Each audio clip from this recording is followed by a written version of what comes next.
Welcome back. At long last, bro. Finally back on this Great Ace Attorney playthrough. It's a Great Ace Attorney Chronicles playthrough, right?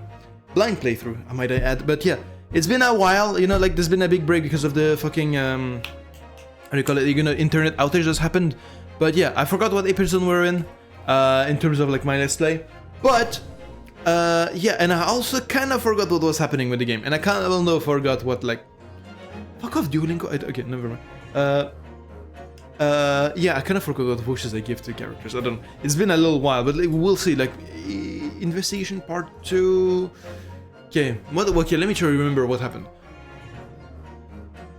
I can't remember. I know Gregson died, which made me very pissed. And then, oh yeah, we're defending Zeeks, right. We're defending Zeeks, and then, yeah, and then like we proved that like some bullshit was up in the air, and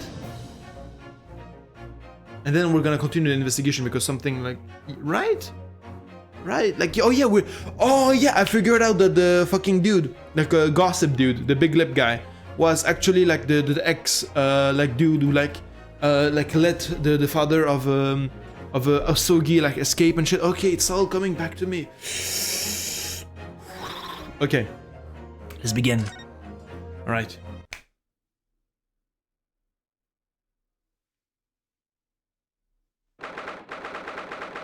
2nd November. Oh, that's one day after my birthday.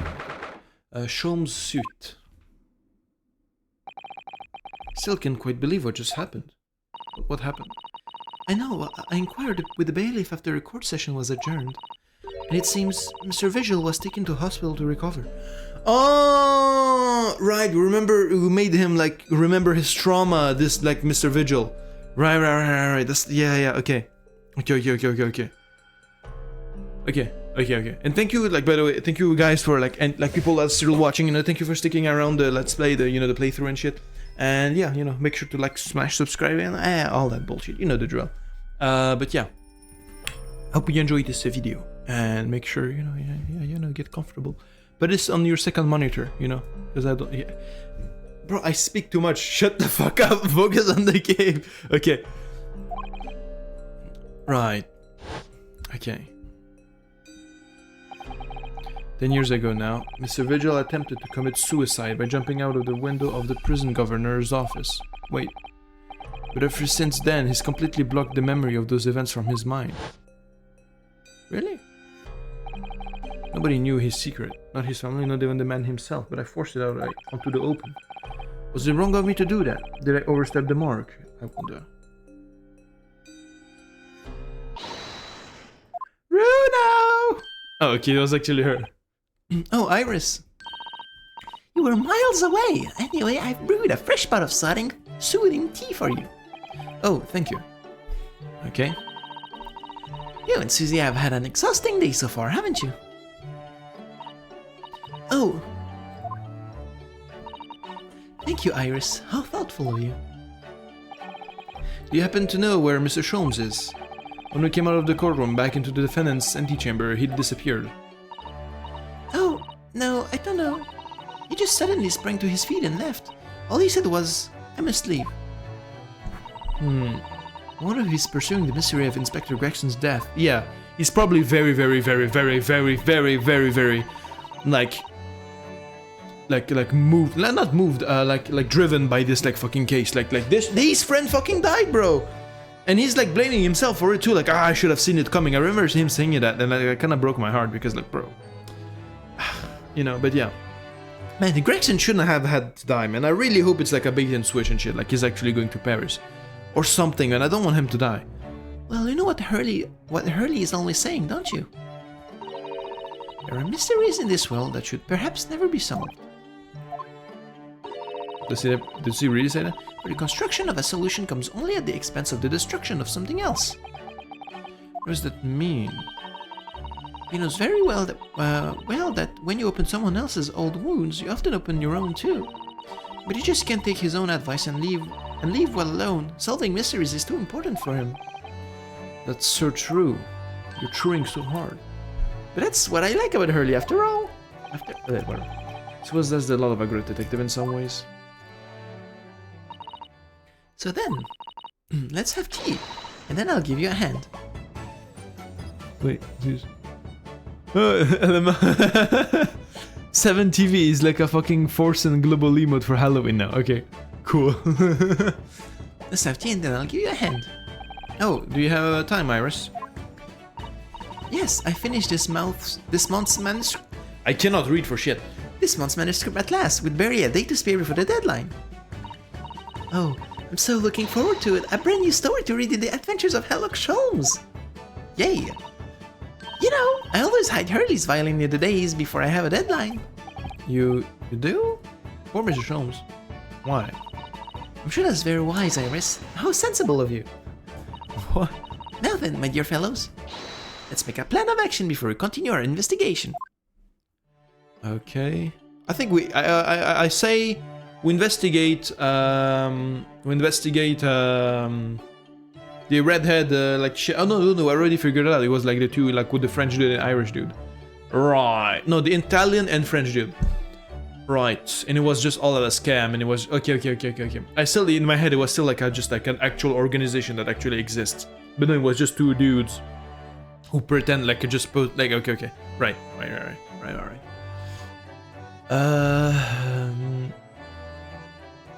Right, what the fuck? Yeah, true. What the fuck do we do now? I guess we gotta talk to like Mr. Vigil. I hope you see. I think he's in the hospital. Like I think she said he's in the hospital and shit.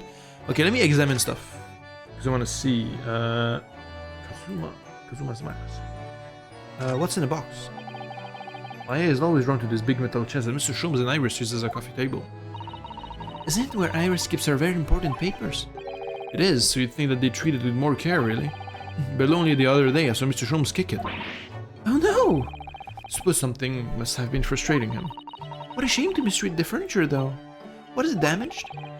The chest was fine, but Mr. Sholmes was doubled up on the floor for almost 10 minutes. Okay. Oh dear.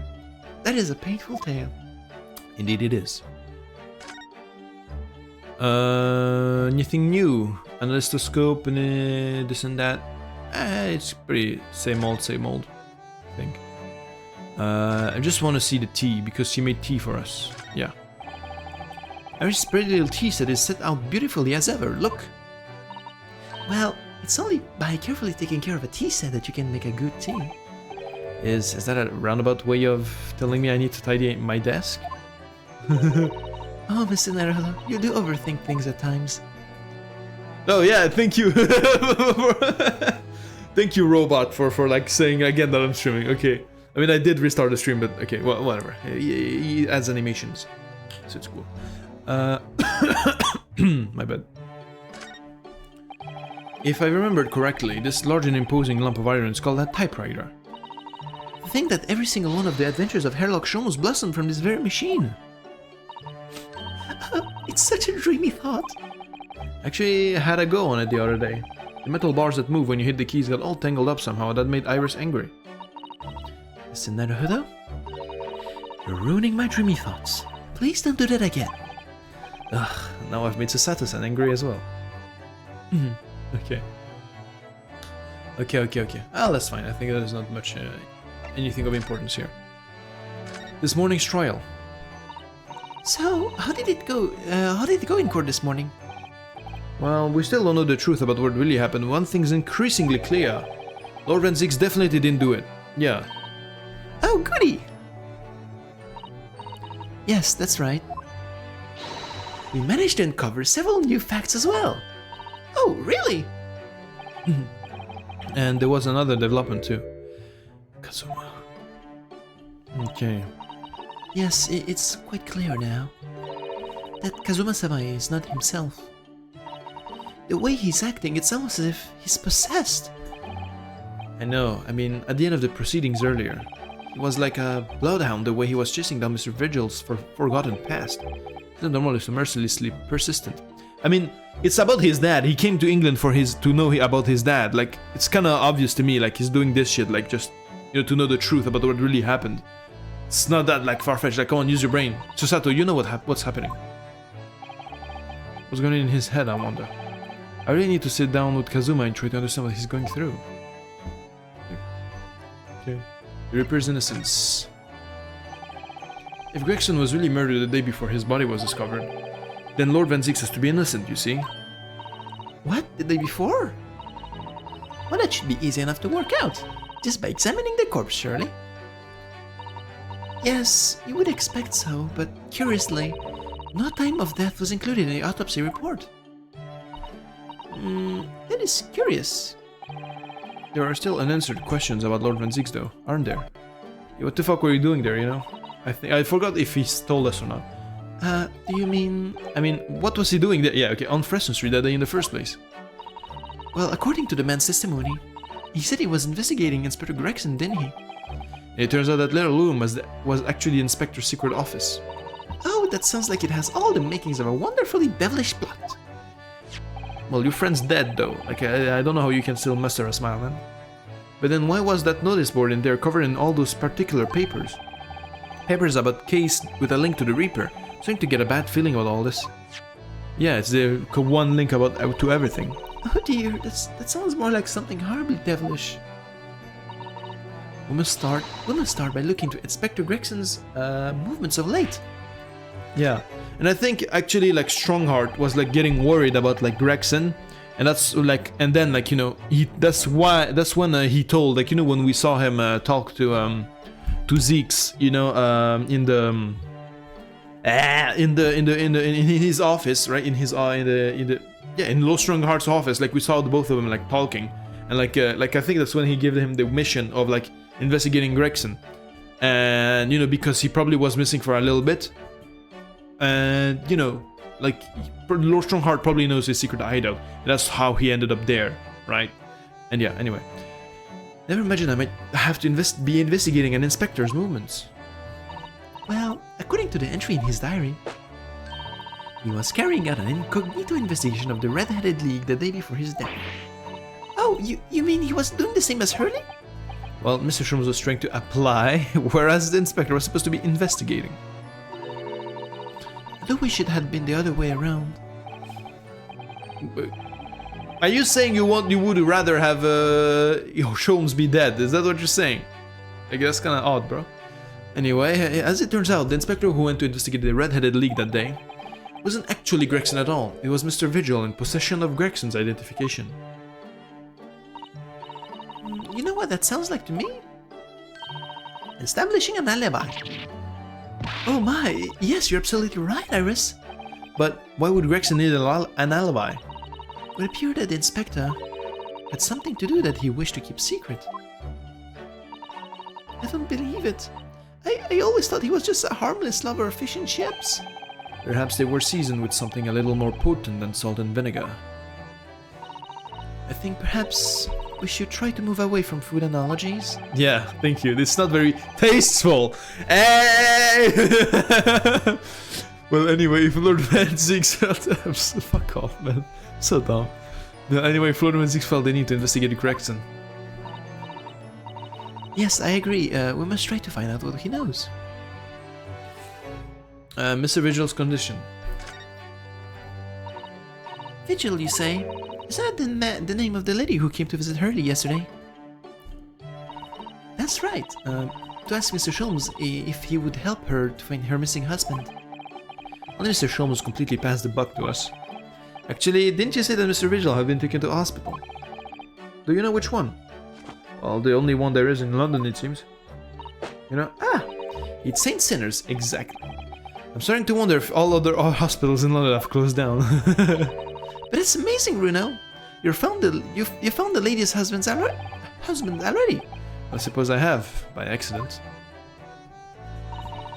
And 10 years ago, while Mr. Vigil was the chief warder at the prison, he was responsible for overseeing the professor's incarceration. No! So when the convict escaped, he was held responsible and immediately dismissed.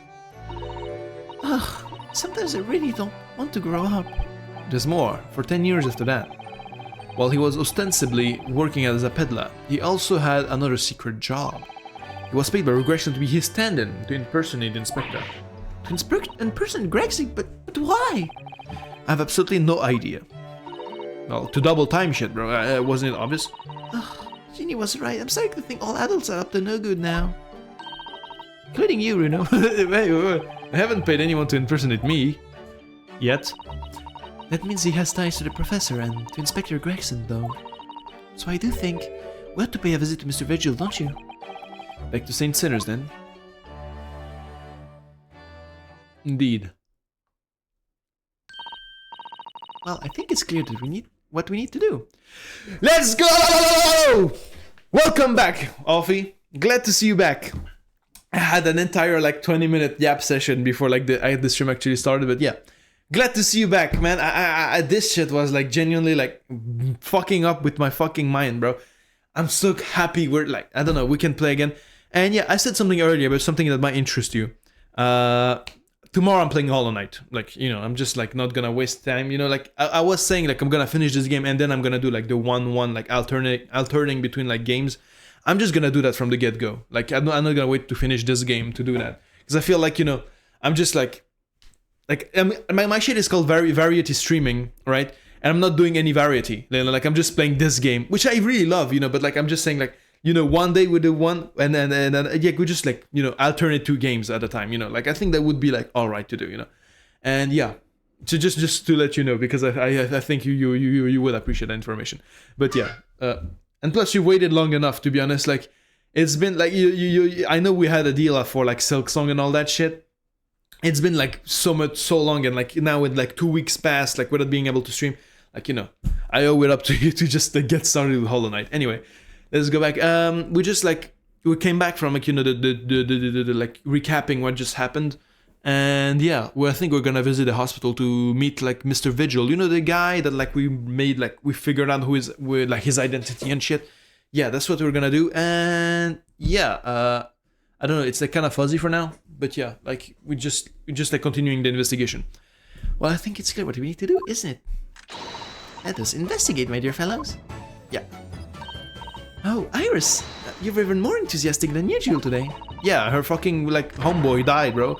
If anyone has anything to hide, my special Wilson shooting iron will soon set them straight. That water pistol? It's stuff full of a piping hot extra special plan of mine. And I'm quite sure it will be very effective. I'd better be careful not to hide anything. Well, it feels a little strange that Mr. Sholmes is nowhere to be seen, but still. Let's go and see what we can find out. Yes! Okay. I'm just like in a good mood. Like I'm in a fucking great mood right now. Like just to be able to come back and do this shit again. I don't know. Yeah. Yeah, let's go to Vigil. Still just as fucking terrible and dog water place as they've been, like, but you know. There's not like a painting like instrumental or some shit that it was before. I think respect what's written here. There's no this caught my end before actually. I suppose it's some sort of slogan for the ward. A cheerful welcome message perhaps. Let's see. Pay with good cheer, lay with good cheer. Well, look at that. You were spot on, Mr. Sato. It is full of cheer. I wonder how many discharged patients pay their medical bills with good cheer though. Once I had to have a very painful injection when I fell ill with a cold. Felt awful already, so why did I have to suffer this thing of the injection as well as the bill? I yelled at the doctor. Oh dear, what terrible treatment. Well, it is what it is. Is he gonna be on this bed? Nope. Okay, I guess he's not here then. This must be the patient's treatment notes. Let's see. Tendency to jump from wind. What the fuck? Tendency to jump from windows. Remember to place cushions at the base of wall outside. Aren't we a story up from the ground here? Oh dear, poor Mr. Vigil. Like he did that once. Like come on, he's he's like okay, his hobby is just like I think that's called depression. Like bro, I don't know. I can't help feeling there's a better solution to the problem than a cushion though. Yeah, putting something you'd lost isn't always a happy experience. It turns out. Pursuing the truth can be a very dark business sometimes, can't it? Yes, I'm afraid it can. Okay, what about this? Ah, patient treatment notes. What did he say about it? Endlessly obliging. So that's referring to the patient in this bed? I would think so. Until, wait, shit. We think so. I forget. It's probably just as well as he has a kindly person in the neighboring bed. The endlessly part is a little worrying, though, isn't it? I mean, Mr. Visual suddenly declared that he'd like to take a trip out of the window. Would this endlessly obliging patient simply open it for him and say, "Be my guest"? Let's check with the doctor later. Okay. Alright, so I guess he's not here. Fair enough. Ah, yes, he has a tendency to jump from windows. Even that's something dangerous. What a silly boy, yeah. And by the way, thank you for sticking around. Like, legitimately, like, I was like, I don't know, like, my shit, I couldn't do shit. Like, literally went out of your way to go to YouTube to check, like, if I'm fucking dead or some shit. Like, I really appreciate it. So, like, thank you, like, for that, you know. But, yeah. And, like, for coming back again, you know, I really appreciate the loyalty and stuff. Just wanted to, like, you know, put it out there a bit, you know. Yeah. Prison. Let's go to prison. Let's talk to my boy. Hey, he's here, look. 2nd November. I missed this man. I really missed this guy. Like, bro. It's been 2 weeks without Zeeks, bro. Like, Lord Six is reading, look. He doesn't seem like he wants visitors, does he? But he must have noticed that we're here, surely. Let's provoke him. That's how you get him to pay attention to you. Oh, never mind. We didn't have to. What do you Nipponese want? Ah, fuck. Yeah, I forgot how to do his voice. So it's like the fucking like, yeah, I'm so cool. You know, like have like deep voice type shit. Like, okay, I'm gonna. What do you Nipponese want? That's no way to greet the lawyer who's trying his hardest to prove your innocence, is it? Perhaps not. Oh. I apologize. So, what can I do for you, Mr. Naruhodo? Hey, okay, cool. I'm glad. Lord Van Zeeks is speaking earnestly. Oh, the fog will lift over London for the first time in months tomorrow. This does feel very, very strange. And he opened up to you, that's basically it. I must say, I was impressed. Oh, well, thank you. Not by you, by your fellow Nipponese, your prosecutor friend. Oh, I see, yes. It's sardonic, don't you think? For a man such as me, so loathing of the Nipponese, to be entirely at the mercy of the two of you. Yeah, I suppose. It's retribution for having played a part of the Reaper all these years. Played a part? Interesting choice of words, buddy. Okay, I'm gonna hydrate.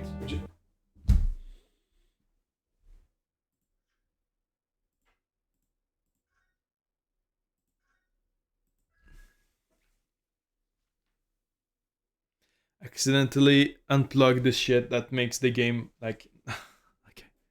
Fuck. Like, can I save it? Can I save it though? Like, can I actually like just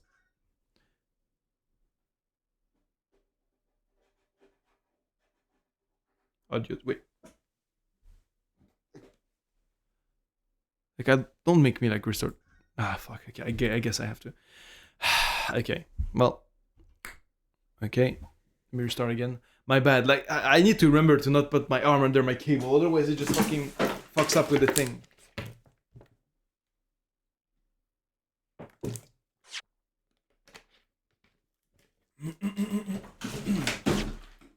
There we go. All right. Yes. Let's go. Continue. Yep. Okay. Yeah. Okay. Converse. The Reaper's identity. You once told me that you gladly allowed people to believe you were the Reaper, because it helped reduce the amount of serious crime that took place in London. If keeping quiet and playing the part benefits the cause, a cause I myself am committed to pursuing, then why would I choose to say anything? The henchman of a criminal killed by the Reaper attacked you only the other day. Oh, that was just the most recent of many attempts on your life, wasn't it? Someone is clearly profiting from your silence about all this. Someone is using you. Believe me, ever since the Reaper first appeared, I've been doing my utmost to expose him. Or rather, expose the organization. Oh wow, there's an entire organization. Ah, it's a whole organization? Wait, no. Oh my god, did it do it again? How? I didn't even like move the... Oh my god, I'm so sorry.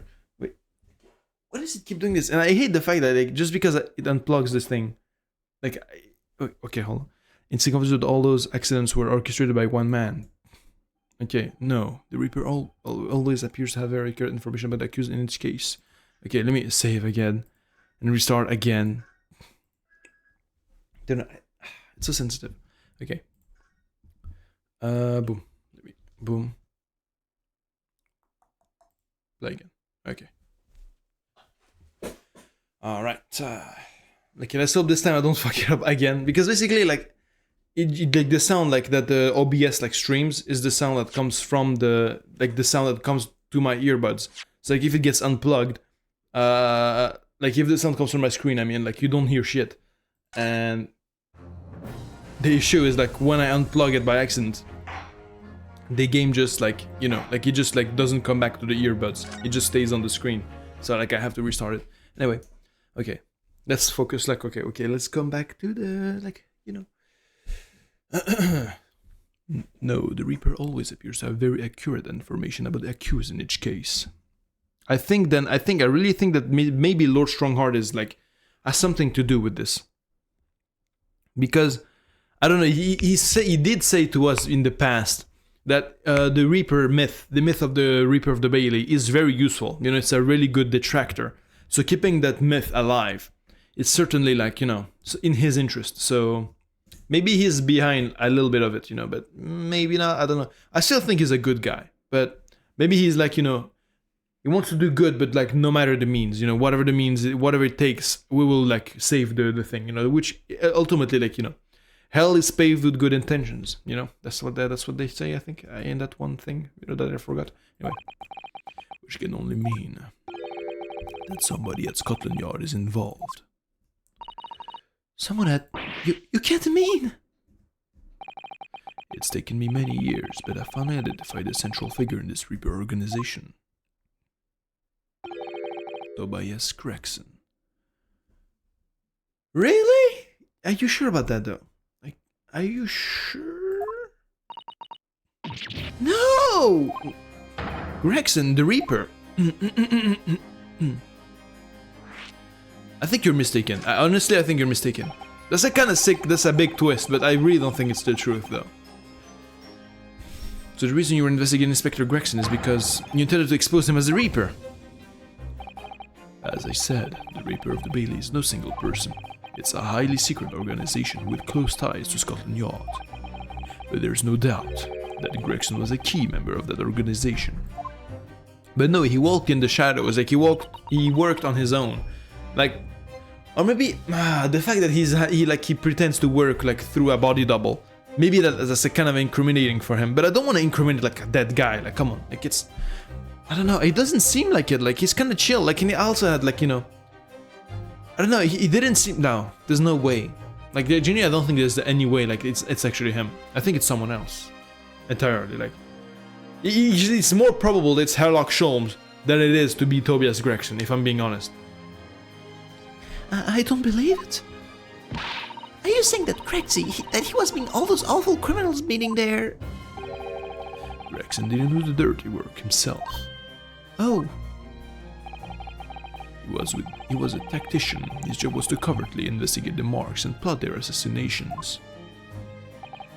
In order to do that with arousing suspicion, he regularly needed a firm alibi. Which is where Mr. Vigil came in, posing as the inspector. I guess that's what he like gathered, but that's not entirely the truth. That's just what he's like inferring. Vigil knows nothing of the Reaper, but the room he rents on Fresno Street was almost certainly the headquarters of the operation. Gregson would have met the assassin there for briefings. So we don't actually know who carried out the killings then. Actually, I do have a name. You what? Well, if you can name the man, you have the true identity of the Reaper already then. Or if I can name the woman. Oh. She's a young woman by the name of Assassin. I remember the word shin. Shin. I remember a shin. Wait, let me check my court record. Oh shit. Yeah, I should have done that from the beginning. Like a shin. I remember someone like named a shin. Something like that. Hold on. Let me check my shit. Like maybe it was like in the, in the top secret stuff. And there was like a top secret list, Like at some point, and I was like, oh, maybe it's Asogi Shin, but it wasn't. No, it's not this. It's not this. Okay, no, it's not this. Not this. What was it? Do I not have it anymore? Is that the thing that's happening right now? Because I think it was, like we had a top secret list of like for like, I don't know, like a top secret list that was like in Morse code, like in English Morse code, Japanese Morse code, some shit. And I think A Shin was in there. Then I guess the entire government is in on it. I think Kazuma Asogi is in on it as well. Maybe a little, like something, or maybe he's trying to shut it up. But like Kazuma's name was in it, and then there was who else? There was Gregson's name, and then there was A Shin. What was the name? Assassin. So I think maybe the people that were in the list, were like people that were like involved in this like organization that Van Zieks is suspecting. But wasn't Zeeks in the list? I don't remember. Ah, shit. I wish I remembered. Wait. What? Shin. Yeah. It's Assassin. Oh, no. Right.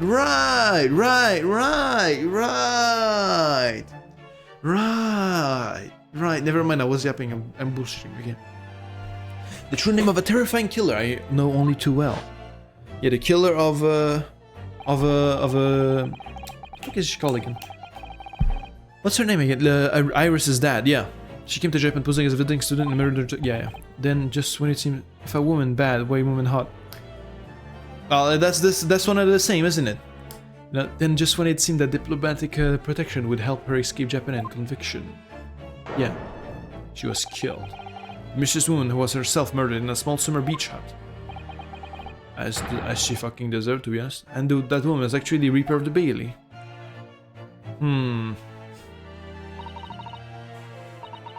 Listen, Naruto, this perhaps isn't the place to discuss. No, of course not. We can't mention it here. Yeah. The fact that she killed Dr. Jen H. Wilson.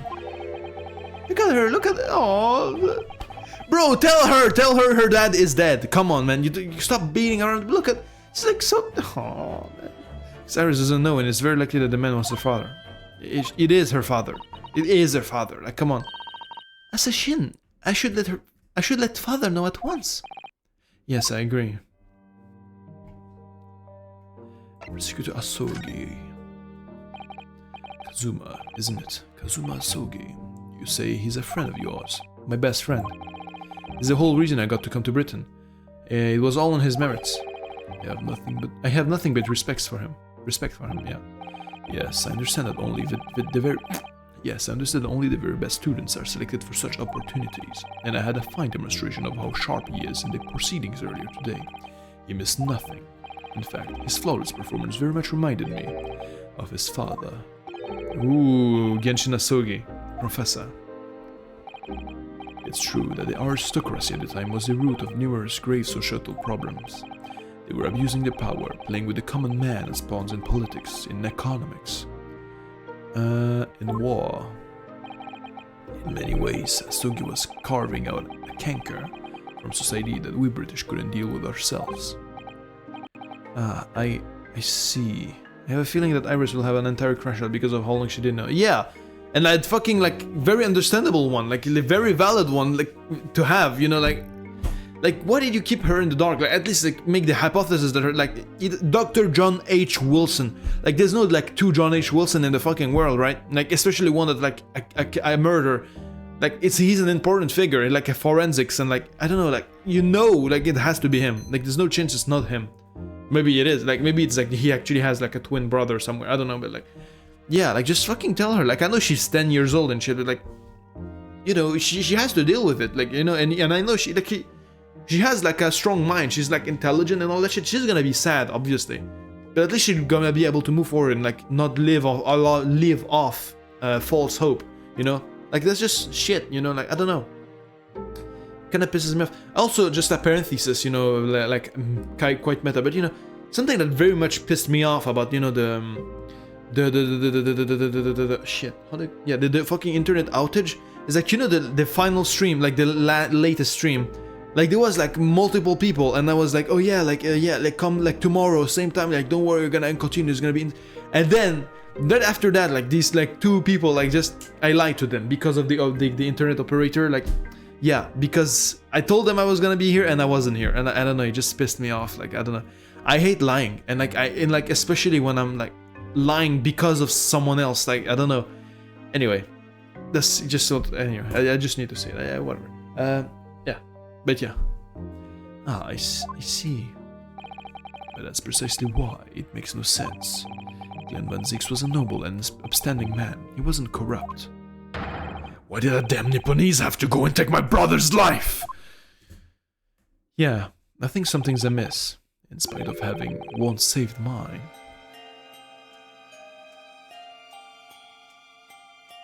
Ooh. He saved your life. How did that happen? Oh shit, okay. It was 10 years ago, on a foggy night. What was to be the professor's final strike had sent a wave of panic through the capital. So Clint Van Zix had already been killed at this point then. Genshin and I were walking down some back streets at a late hour. Of course, at that point, I had no idea of the true nature of the man at my side. All of a sudden... Don't make a peep! You're coming with us! Wait. Oh shit. Hey, he looks elegant. I thought he... Oh, he has long hair actually. I thought he had like short hair, like just like, you know, swept back. Like slick back. But no, he actually has like a ponytail of sorts. Hey, he's kinda cool. Kinda has like a aura. Shit. We were surrounded. All of our assailants were armed with pistols, their faces obscured by scars. Clid was not only from noble heritage, he was a brilliant prosecutor as well. The scum of London hated the sight of him, and they had no sympathy for his younger brother, either. I'd been targeted several times before already. Yeah, it's Van Zix alright. Yeah, it's Van Zix alright, we've got him! I could hear them murmuring amongst themselves. I knew they were after me. But just when I thought my time had come. If I let them kill you, Clint would never forgive me. It was Asugi's voice, just a whisper in my ear. Wait.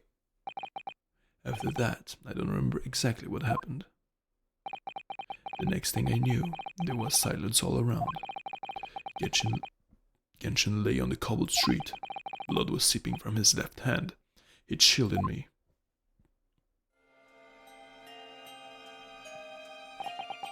2 days later, they arrested him. On suspicion of being London's most notorious mass murderer ever. The Professor.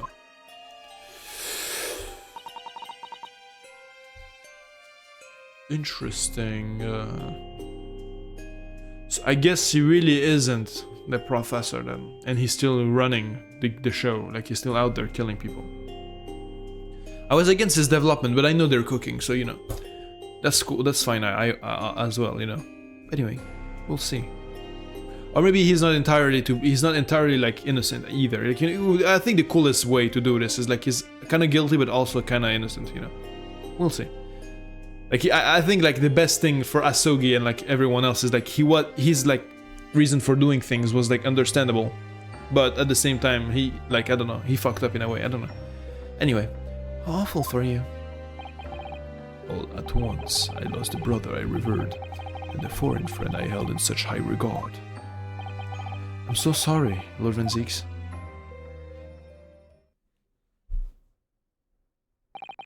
That's the end of my miserable tale. I never thought I'd recount it to anyone. Well, thank you for confiding in me. Yeah, thank you, bro. Professor, the Reaper, and Inspector Gregson. I wonder just how intimately related they all are. Still can't quite believe that Gregson was essentially the Reaper. give assassination orders to Giselle Brett. Listen, Naruhodo, let's go in for my father. I'm sure our government will want to hear about this new information. Oh, that means I get to meet your daddy, Susie. Hooray! Yes, alright. Let's head back to Great Waterloo Hotel then. Yes. Let's do that. Indeed. Okay. Oh, I missed this theme, to be honest. Where's the new... No, okay. It's not really new, is it? Okay.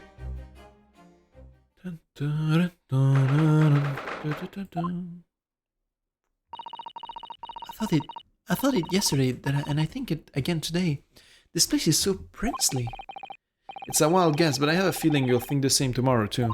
My tea has a finer fragrance than whatever they're serving in the tea room here, though, wouldn't you say? Ah, look what we have here. This is an unexpected pleasure. Yeah. Come in. Ah, Father! Oh, is this your daddy, Susie? How lovely! A charming young lady. And you are? Yes. Yeah, oh my god, your dad died. Oh my god. Ah, really? So you're the author of The Adventures of Sherlock Holmes, are you? Hey, it's a new animation! That's me, Iris Wilson, at your service, sir. Wilson? Interesting name. Susie's been such a wonderful friend to me over the last year, you know? Well, Miss Wilson, I must say I read your work regularly with much interest. Iris actually lives with Mr. Sholmes, you know, Father.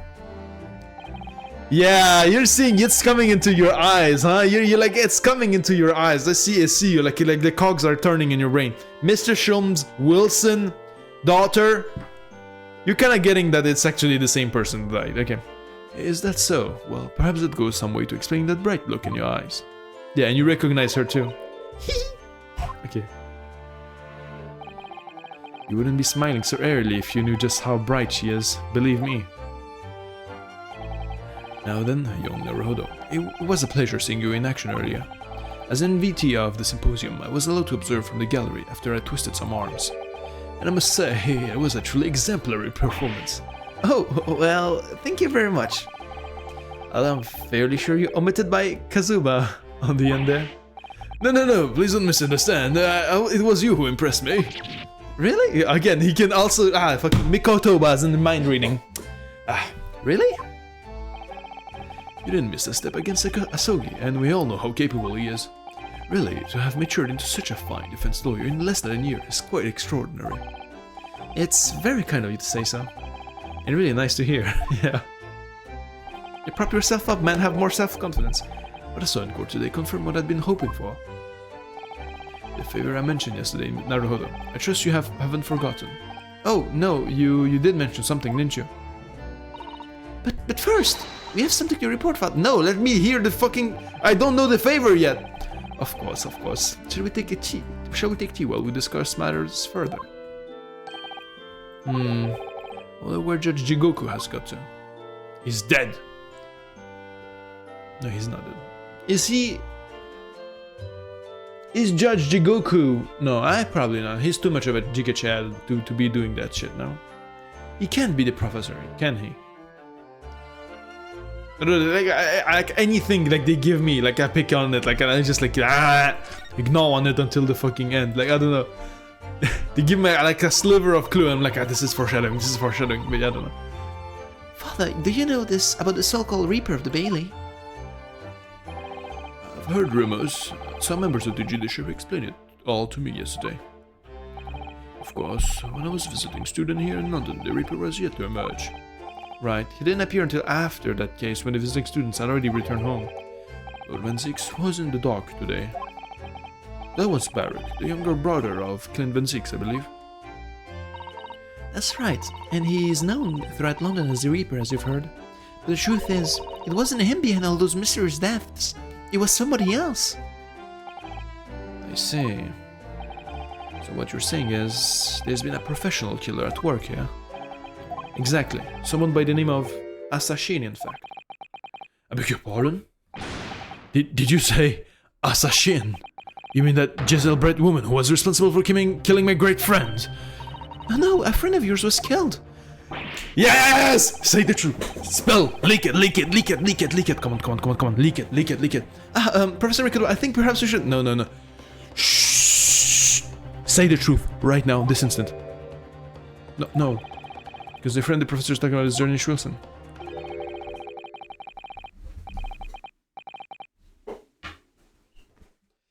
Fuck's sake, dude. Come on. Ah! Just fucking tell her, man. I'm gonna fucking eat this fucking microphone, bro. Oh my god. You're pissing me off. That's not something we want Iris to find out about. Not like this in your... What do you mean not like this? She has to know. What do you want to do? Sugarcoat it? No, her father's dead. He is dead. He's dead on the ground. Like, blood. He died and you were accused for his murder. But you didn't kill him. It was Giselle Brett. Motherfucker. Like, what other way do you want to tell it? Like, sit her down with it. Like, you could have done that like 10 years ago. Like, anyway, let's calm down. Yeah, okay. That's not so, yeah, fuck off. Fucking idiot. Dr. Wilson's death. Spill it out. Come on. Ah, I've just remembered something. Biscuits, this hotel. Oh, okay. It's a distraction. Okay, she's gonna like distract Iris. So, yeah, come in, you're gonna get biscuits so that you don't know your dad actually is dead. Okay, whatever. Your dad's, yeah, whatever. Yeah, I mix up my words, but you get what I'm saying. Biscuits, this hotel has the most delicious looking biscuits. That was right after the blue. She's doing this deliberately, yeah. I think I'll go and see if I can purchase some. I wonder, would you like to come too, Iris? Oh, yes! You just tried to leave me behind. Okay, manipulation tactics, I see. She's still a 10-year-old then, I guess. That young girl. It's called Iris Wilson, is she? Yes, that's right. And she's the author of all those adventure stories starring the great detective Sholmes. The name of the credited author isn't Iris, is it? It's Dr. John H. Wilson. Yes, I know, that's the name of her father, you see. Her father? Dr. John H. Wilson. I was deeply indebted to the man for all the kindness he showed me during my time in London. That's why I was keen to reciprocate and invite him to the Imperial Humane University 4 years ago. But he was murdered last year by Giselle Brett. Why? Why would the hand of the Reaper stretch all the way to Japan? Iris knows nothing about that case, but it seems very likely that the victim, Dr. Wilson, was her father. Well, I can't say that we ever spoke about his family. No, I don't know if he had a daughter or not. But I think I can say with some certainty that he was never the great detective's partner. Oh, so it could have been another Dr. Wilson, you think? Well, John and Wilson are both common names after all. Still, it's probably best not to mention this to the young lady until we can be sure. That's what we thought, yes. We're back with cinnamon biscuits. Oh, do they smell delicious, Iris? Yes, haha. I think cinnamon will go very well with the tea dessert here. Don't you, Susie? Yes, I'm sure you're right, Iris. Huh, interesting. I haven't seen Judge Jigoku for a while, have you? Guilty! Okay. But that's guilty is still ringing in my ears, yeah, okay. No, now that you mention it, I haven't seen him since this morning either. I suppose this symposium's opening was postponed. We'll have to go on to explore at the great exhibition. That reminds me of something you mentioned yesterday.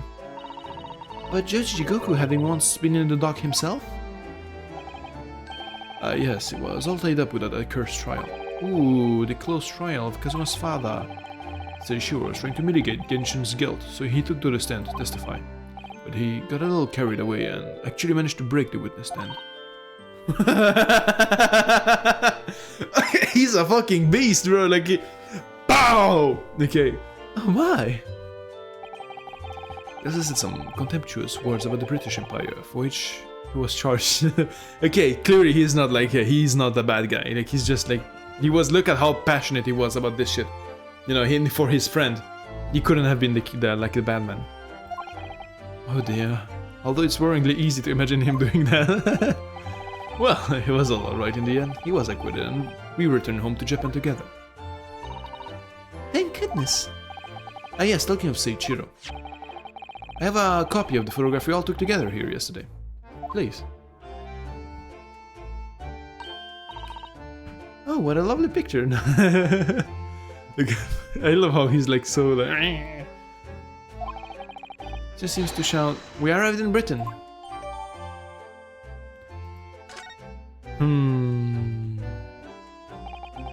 None of us had any idea what was coming when we took that, did we? No, that's so true. Let me check it. Actually, I feel like there's gonna be like a hidden clue, like the wait, hold on. Photograph taken in the foyer of the Great Waterloo Hotel the morning of Professor Mikotoba and Jiji Koku's arrival in London for the symposium. He has like a not a governor, how do you call it? Like a boat steering wheel. I forgot how it's called. What's it? I know he has like a cool name too. Like in Francais, it's gouvernail, right? But in English, it's like wait, okay, let me just check it out. Hold on. Like a very small detail, like gouvernail. Ah, fuck off. Gouvernail. Rather, a helm. The helm of the boat. Yeah, it looks like a helm. Shit. Wait. Boom, boom. Okay. Boom, and then boom, and then a boom, and then a boom. Yeah. It looks like a helm, and this one looks like a flower of sorts. And then ours looks like a fucking like I don't know, like sparkling like thing, and also like a flower like here.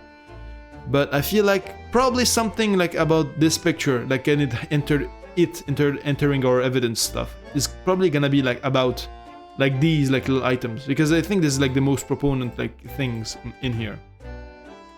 It's not like this picture like will be used for something. And maybe it's gonna be incriminating Jigoku, but I feel like it would be very odd for him to be incriminated in any way whatsoever.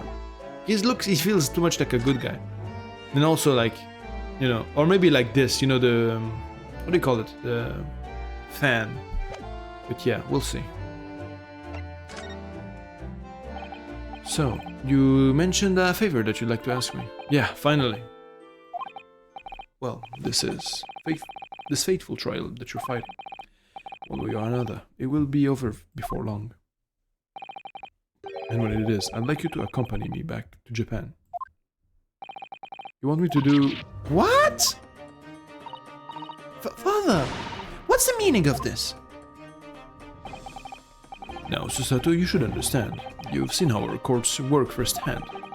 Japan's judicial system is in its infancy, especially when it comes to defense. Oh, you mean... The Supreme Court of Judicature is in desperate need of a good defense lawyer. As soon as possible. Really quite urgently, in fact.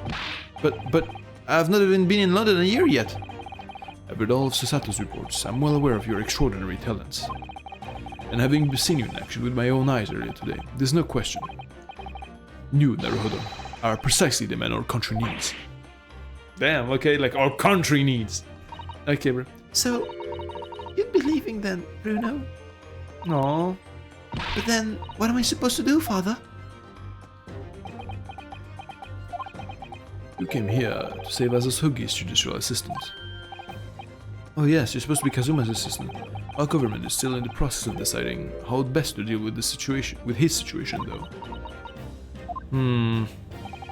You've always chosen your own path, Susato. And I trust your judgment. In this matter also. Father! Okay. Please, the pair of you, don't look so downcast. It's merely a suggestion, you understand? I hope, if I'm honest. But I won't force you. All I ask is that you consider it, and come to a decision by the time this trial concludes. Interesting, interesting. Yes, alright. You won't leave, will you, Bruno? Aww. Thought hadn't even crossed my mind. Till now, I've just been trying to do what I believe to be Kazuma's will. But it turns out that he's still alive. Yeah, so where does that leave me? Yeah, kinda true, actually. You're kinda truing right now. Well, if you'll excuse me now. I need to telegram government ministers and the Japanese police with this information about assassin. Of course, Father. Thank you. Look forward to the next month's installment, Miss Wilson. Oh, good. And please come back to Baker Street sometime, won't you? We'd love to entertain you. I would be delighted. I feel like, you know, if anything, us like being like so like, you know, about it. About the fact that her father is dead. I think she already knows at this point. Like she already figured it out. Like, you know, like something her father comes up, like we suddenly get like climb up and shit. I feel like she dug on her own and like she already found the answers. That she's just playing along, you know, to see how far we push it. You know, she just surprises us when you finally reveal it. Like, LMAO, I already know, buddy, lol. You know, I don't know, some shit like that. I feel like because she's very smart, you know. But yeah, best of luck for tomorrow, Naruhodo. And give my suggestion your full consideration, won't you? Yes, I will. Going back home. I feel like, like I would be like, narratively speaking, like I feel like it would be fine like to go back to Japan, you know, like, but like we need to like solve this entire shit. We need to figure it out and solve it. Only then we go to Japan. If we go to Japan with stuff like unfinished, like that would like that's like you know, like it would be kind of like trash. But as long as we get to finish this case, I think we're like yeah, it's not a biggie. It's not a big issue. We can even like kidnap Sholmes and Iris, you know, and bring them to Japan with us, you know. Suggestion possible? I don't know. You know, Kazuma-sama has always meant a great deal to my father. I'm sure he'd love the chance to meet with him and talk to him about all this. Yes, no doubt. He was kind of like a son to him, to be honest. Assassin. Of course, it's so obvious. Sholmes, it's been a while. Oh, I missed you. How could I have neglected to consider the possibility before now? Mr. Sholmes. Hurley, where have you been? Why, I joined you all for tea, of course. What an extraordinary question. I didn't notice you at all. No matter. Anyway, two more pressing concerns. Mr. Naruhodo. Oh, yes? I must dispatch a telegram for your country at once. It is a matter of much urgency. To Japan, you mean? Tell me, to whom can I entrust the task? Quickly, now, who? Well... Her father. My father? Yeah, exactly. Has just now left to send a telegram to the Imperial Police Bureau of Japan himself. I see. Well, he looked reliable enough for a bearded fellow. What does that mean? I don't think what father sports could be considered a beard, Mr. Sholmes. There's not a moment to lose. Can I ask your trusty hand-shaven father? Or you have like to like fucking side roast him. Like, can I ask your trusty unshaven father to see this scent? So to see this is sent. I will, but what is it? No question at this time, if you please, Mr. Sato. Yeah, okay, he's like fully like trying to fix this shit. All we can do is pray that for once my deduction is alright. Ooh, doesn't it imply that your deductions are normally correct, Mr. Schultz, which isn't nothing. You may be surprised to learn that I am a very busy man. I certainly have no time to hide behind settees and eavesdrop on other people's conversation. That's what's joining us for teammates. I leave the sending of this in your hands then, my dear fellows. Okay. Big respect. Oh, wait a minute, Mr. Sholmes. Oh, he's gone. He's like very like, yeah, he's investigating hard. He just sort of ran off, didn't he? At quite a pace. He left and paid bill for his tea behind too. I must catch up with father at the telegraph office at once. And I'll run and call us a cab. Straight away. Oh, well, I guess I'm on my own. And there was me thinking everyone would be clamoring to pay Mr. Sholmes' bill. Of course. Okay, wait, do I not have it? Did she take it with her? Okay, we didn't even get to read it. Well, so, yeah, I mean, let's move. I mean, where would... Okay, let me take a pee break. Be right back.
So yeah, like we're supposed to go to the telegraph office and shit, but like we don't have the telegraph office in this thing. So I'm not sure where we're supposed to go. Let's go to the Lord Chief Justice's office. Oh, well, lore. Awesome. He has 2 swords now. Yeah, he has the Zeke swords and he has his own, like, his old katana. Yeah. 2nd November, British Supreme Court, Lord Chief Justice's office. No argument. No arguments, Professor Soki. We will continue with the trial exactly as instructed. Is that clear? Perfectly. It's Kazuma-sama. Interesting. Okay. He's like strong-hearted, strong-handing something right now. By the sound of it, he never did know when to back down. Hello. On your way now. What voice is that? I forgot what voice I gave him. On your way now, Tsugi. My lord. Hello. What's up, bro? Kazuma. Yeah, okay. Well, Saj. He left without saying a word. Damn. Yes, what are you doing here? Oh, well, I was just hoping to ask you a few questions, if you wouldn't mind. I wanted Van Zeek's trial concluded today.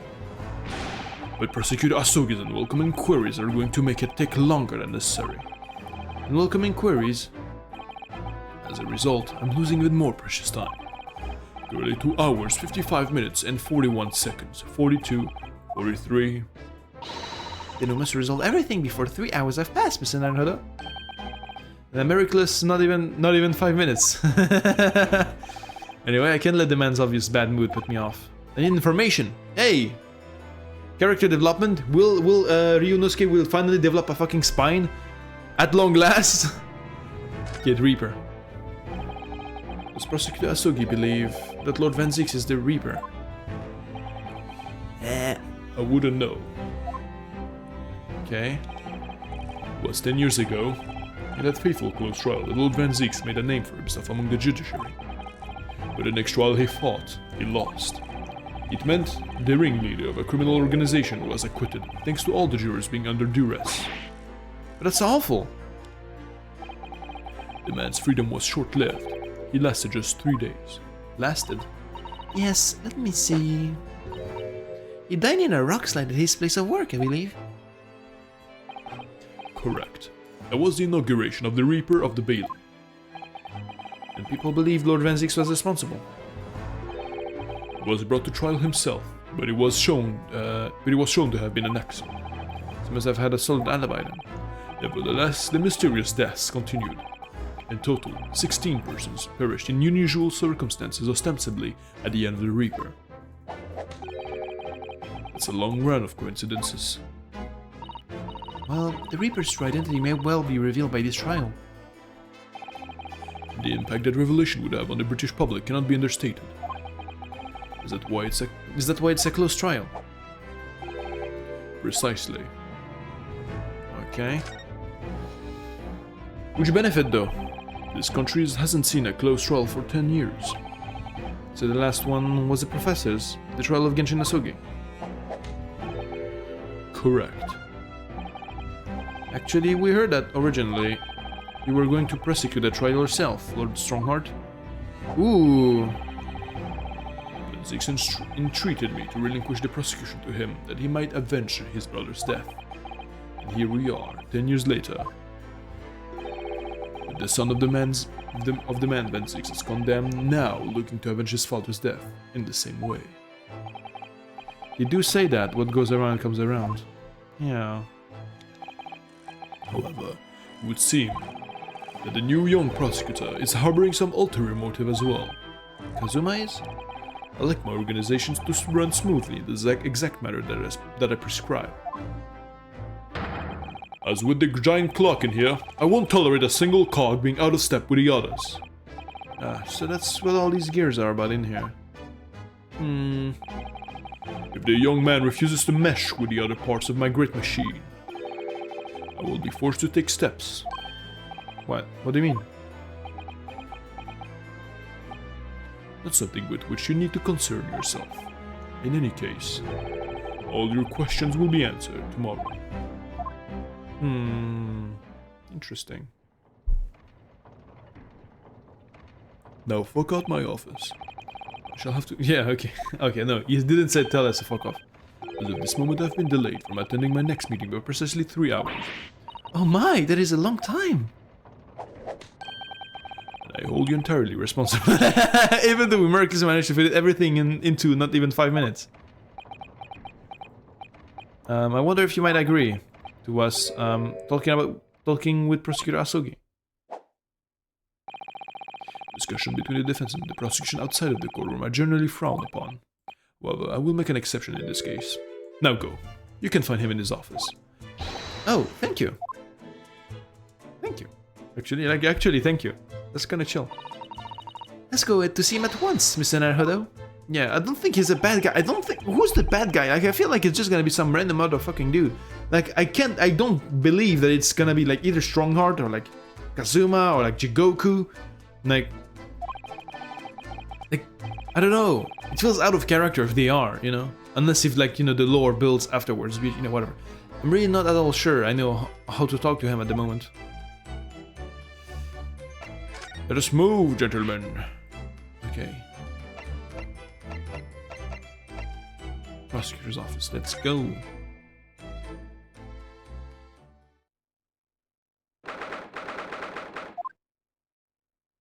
And now we can finally see this painting again, knowing full well who this man is. So this is the office of Prosecutor Asogi now, is it? Kazuma-sama is doing so well for himself. Even though he's always forced to kneel on the floor, Japanese style, in the dark corner. It's his habit to sit Seiza style whenever he's working. Oh, is he thinking about the chess game? Kazuma.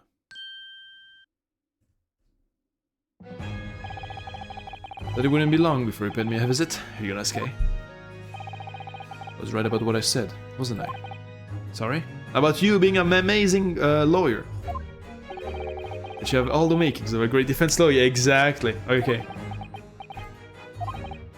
Well, I always believed that you'd fulfill your dream of advocating in the British courts. Just never imagined for one second it would be as a prosecutor. Seeing you stand in a foreign courtroom, so gallantly realizing your dream, Kazuma-sama, I'm truly happy for you. And I'm truly thankful to you, Judicial Assistant Mikoto. Uh-huh. Ryunosuke, I always thought it would be fun for you and I to shake up the British legal system a little together. This isn't quite how I envisaged it, but I suppose it's just another twist of fate. I've learned a lot of things during my time in London, but Hososato-san's father was himself a visiting student here once, along with Judge Jigoku, and about what happened with your father. Then you'll have no difficulty understanding why I had no choice, or why I had to find a way to get to Britain as a visiting student myself. Yeah. Want to hear it from you, Kazuma. As you wish, Ryunosuke Naruhodo.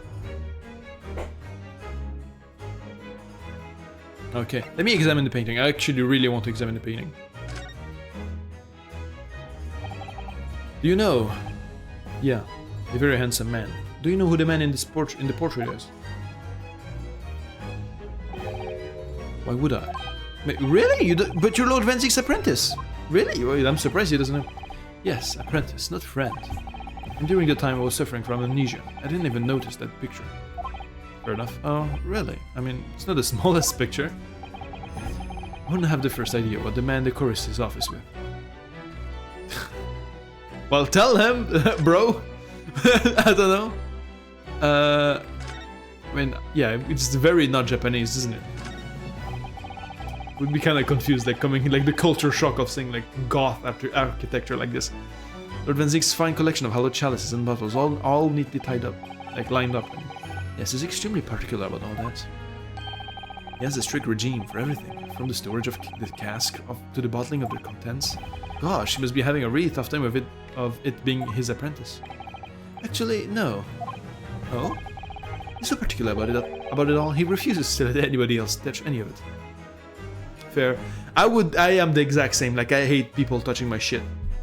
Like, I organize. Yeah, I'm a neat freak, and if you touch my, I can lose my mind very like just please don't. You know, I don't know.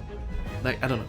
Like, I just like my shit done a specific way. Otherwise, I just like, I don't know. Like, because I lose because you know ADHD shit. But like since I was a kid, I didn't even know what's compensating for, like, you know, the thing like in ADHD, how like you always like lose whatever, like you always forget where you place your shit, or like, you know, like your schedule and shit. Like you're like, I don't know. Like, I've always been putting shit always in the same exact places, so that, you know, I don't have to think where they are, because I always put them in the same place. You know, it's like like a counter to like that problem.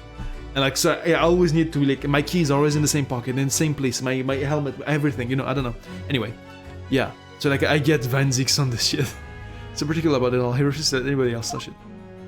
Okay, it's quite easy for me, in fact. Talk about it weird. It's not weird, it's just like, you know, he's a chill guy. This one's Van Zieks' incredibly stylish desk. It's not my style though. No, I noticed you've been working at this little table on the floor, kneeling down Seiza style. That it was some kind of punishment set up. I learned Van Zieks when I first saw it. If it ain't the most comfortable way to work. I can't do it. After a couple of minutes of sitting with my legs folded under me, they start to go tingling. Yeah. Don't exaggerate, Ryanosuke. We both know you can't even manage a minute. I love his sassy pose like this, like. I'm glad he's like just like talking to us, like, you know, like there's no issues, like he's not like, you know, looking at us weird, or like hey, don't talk to me, we're not allowed to talk, you know, or something. Like, he's just like, we're just like chilling with our old pal, like nothing ever fucking happened. What? It's a scale model of the crime scene. Oh yes, I realize that. Does the prosecution office make a model of the scene for every single case? Apparently so. Sometimes it helps to visualize things better and notice things you haven't spotted before. Actually, the miniature notice board is my work. To be honest, you enjoyed making that. What about, yeah, the fucking bats, bro.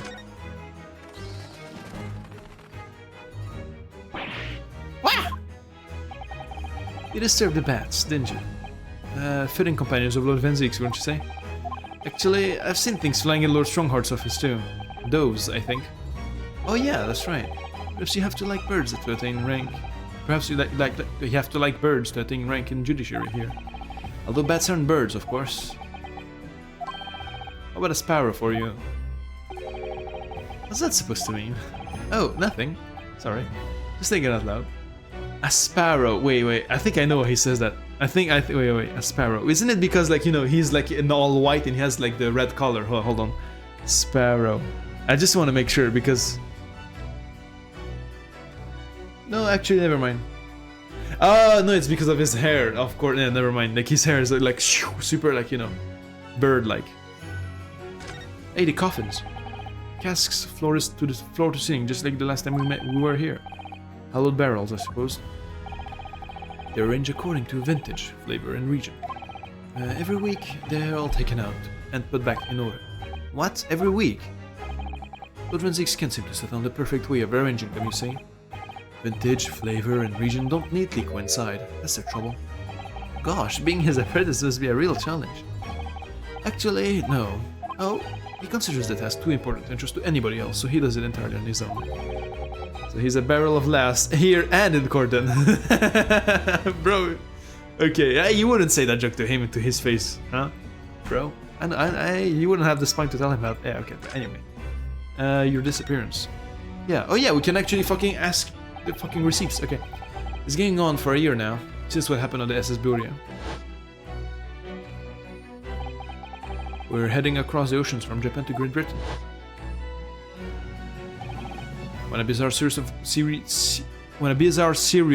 coincidence. Hey, there's a typo here. It's supposed to be series. When a bizarre series of coincidences led to those tragic events. I thought I'd lost my best friend forever. I must have been unconscious for a long time. When I woke, I was lying on a bed. It wasn't now a little room. There was a posy of flowers by the pillow. It took me a little while to realize that I was in the cabin of a ship. I slipped out of the room and headed up onto the deck. Were I already suffering from amnesia at that point? Yes, I didn't know what had happened or where I was. It was just this voice in my head.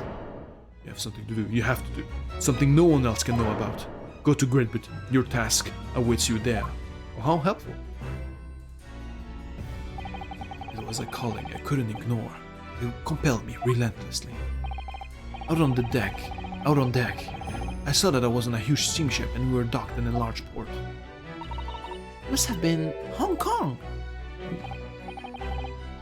I have that fucking stupid ass fucking song stuck in my head, like it just fucking like triggered like a fucking like a sleeper agent, like Hong Kong, Hong Kong. I don't know if you know that, but anyway, shut up. Anyway, yes, it must have been presumably just before they were due to carry your body off the ship. I had no idea of the situation, but I did have the feeling that this was in some way my last chance. So I concealed myself among the disembarking passengers and went ashore. Then I disappeared into the crowded streets of that foreign port city, so I could plan my onward journey to Great Britain. Interesting. Fuck, this dude is a Chad. He fucking survived like on his own in a foreign country, like not his language either, and just like, I don't know. Hey, respect, man. Just under a year ago, with all my past memories lost to me, I was left behind in Hong Kong.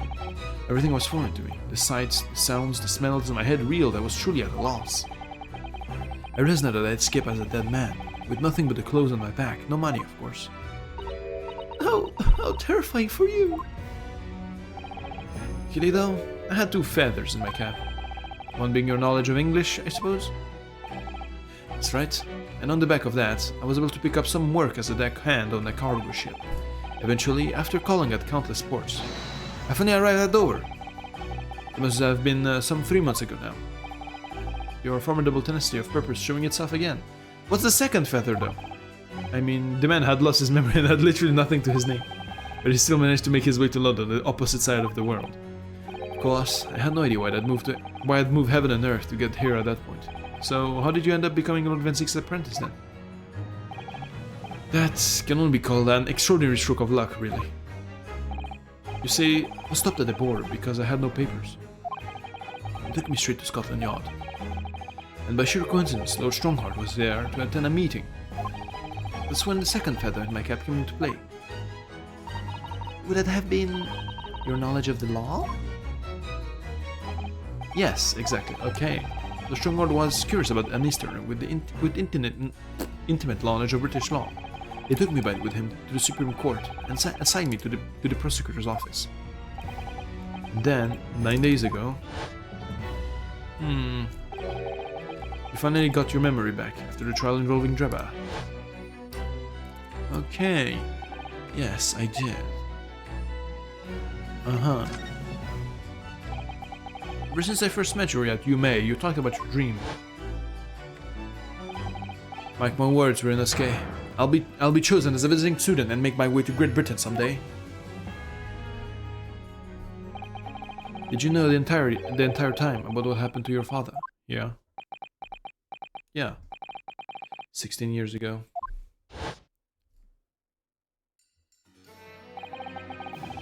Aww. When my father left on that exciting trip to Great Britain, I was just a boy. We took a photograph together the day before his departure. It's my last memory of him. But what I remember most about my father is his unwavering sense of justice. Wait, okay, his badge is like a three dots in a triangle. Okay, I feel like it's important for some reason. 6 years after he left, a gentleman called at our family home. He told me that Genshin, my father, had been taken ill in England and passed away. Was Professor Mikotoba your father, Susato-san? Oh my! So they lied to him. Ever since then, the professor was very good to me. He even helped to fund my university education at UMA. I'll be forever in his debt. But nevertheless, I just couldn't bring myself to believe what he told me. Oh. Then one day a letter arrived at our house from Britain. There was no indication of the sender, so I opened it assuming it was from an old acquaintance of my father. What I read in that letter changed my entire life. What did it say? It said that my father had been a mass murderer, and the writer cursed that Sogi name. Wow, okay, fucking... Damn.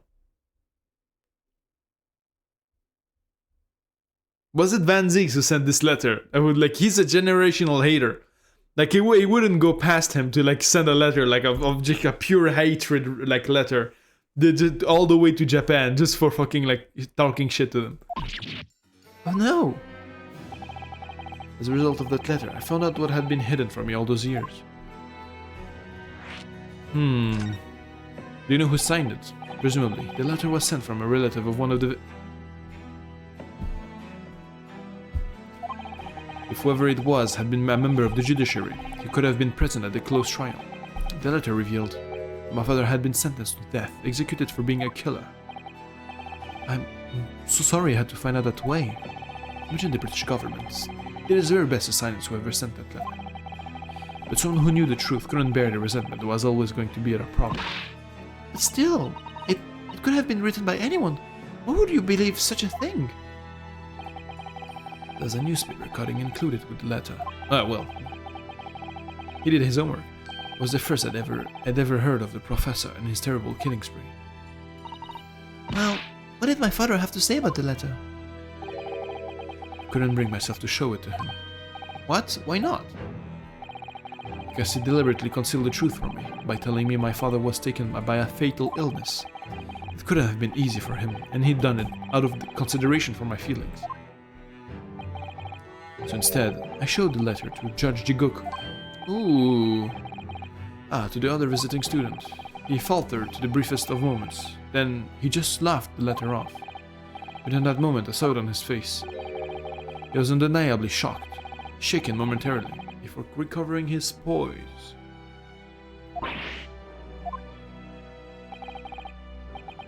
Interesting.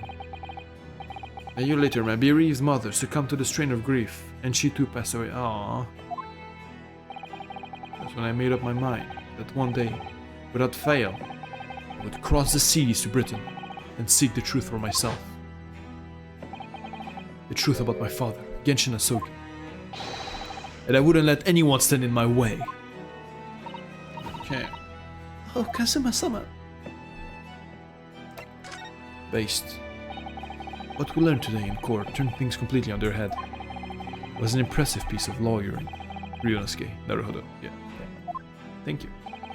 Lord Van Zieks isn't the Reaper, you know? I almost don't want to believe it myself, but it turns out that Inspector Gregson himself, the victim, was... The skeleton inspector was behind the Reaper's activity all along. What? You mean you knew? The real question is, who's been giving orders to the inspector? Strongheart. Yes, I don't know, maybe Strongheart, maybe not, I don't know. Yes, Baruch Van Zieks is the real Reaper. What? Ah, come on, man. And I know that 10 years ago, it was him who decided my father must be a mass murderer and sent him to his grave. No, he was merely saying that justice was done as the law dictates. He's not to blame. Ultimately, it's people who condemn people. The law is just a tool that they use to do it. When a man condemns another, he must take responsibility for his actions. Of course he must. But I know for certain that my father would never have taken another man's life.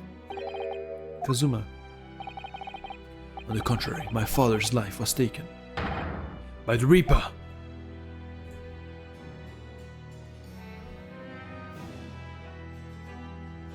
Because he did get killed. Wait.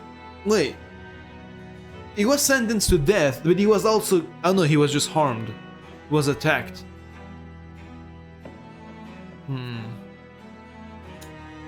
Interesting. Did the Van Zieks tell us that he actually died, protecting him? Or did he just get actually big wounded? Because... Interesting. But I have something to present to you. Yeah, look, it's a picture of us, and you're not in the picture. Kazuma, what do you think of this? There's only one place where defense lawyers and prosecutors should discuss evidence, the courtroom. So it seems you're still confused with the situation. That's what I make of it. I get the feeling my friend's always going to have the edge over me, isn't he? Can I really not show him anything? Yeah. What about this? Oh, never mind. Because like there's no cutscene or something, so I feel like there's still something to tell him about.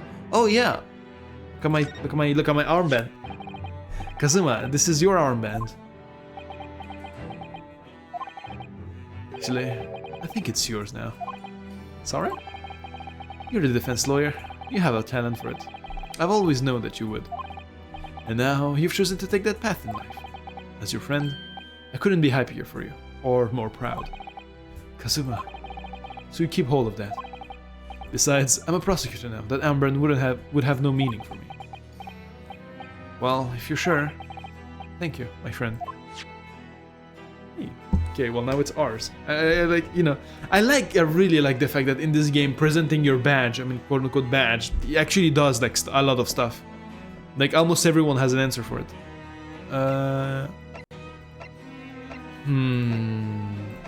Introduction on behalf of about the Governor Caden. Mr. Vigil. Miss Vigil. Murder weapon. About from the base. When did this open actually? I forgot. You used to. Oh yeah, no, it used to like. Okay. Well, I guess there's nothing else. Maybe there's still something to examine. Maybe. But it's like kind of unusual to like not have a cutscene at the end. Maybe I'm misremembering and like something that is just normal to happen. But like, I don't know. I'm so used to it. Like I've been like the last like few like conversations we've had. There was like a cut and a final cutscene to it. Let's check our house. Just for the sake of it. Okay, nothing here. What about Sholmes? Is Sholmes in his Sholmes suit? No, it's Hyris. Okay. Lord Chief Justice, Great Waterloo Hotel, prison, Fresno Street room. Let's go to prison. Anything else to add? Hey, you wanna look at this picture of us?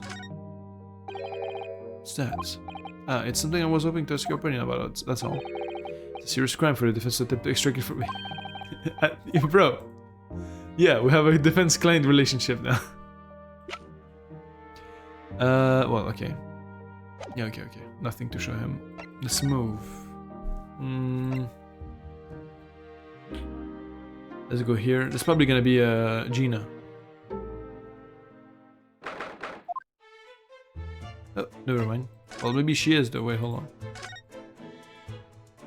Nope. Okay. Nothing new here. Let's move. I guess... Is he gonna be in his hospital bed now?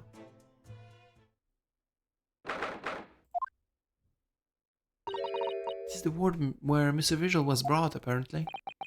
To be frank, I'm a little worried about seeing him again. Oh, there we go. The lawyer. Hello again. Are you feeling better now, Mr. Vigil? Yes, thank you.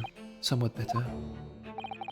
I'm so sorry to have caused you to... I mean, it was because of me. If I hadn't exposed your secret and forced you to remember things you were obviously trying to forget, The prosecutor was here until a few moments ago too. You just missed him.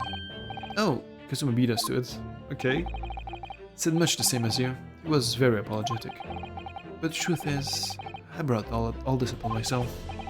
Please, don't think like that. Keeping it from Evie, my wife, all these years, I've carried such a sense of guilt. But that's not the worst of it. Over time, I helplessly came to deceive myself as well.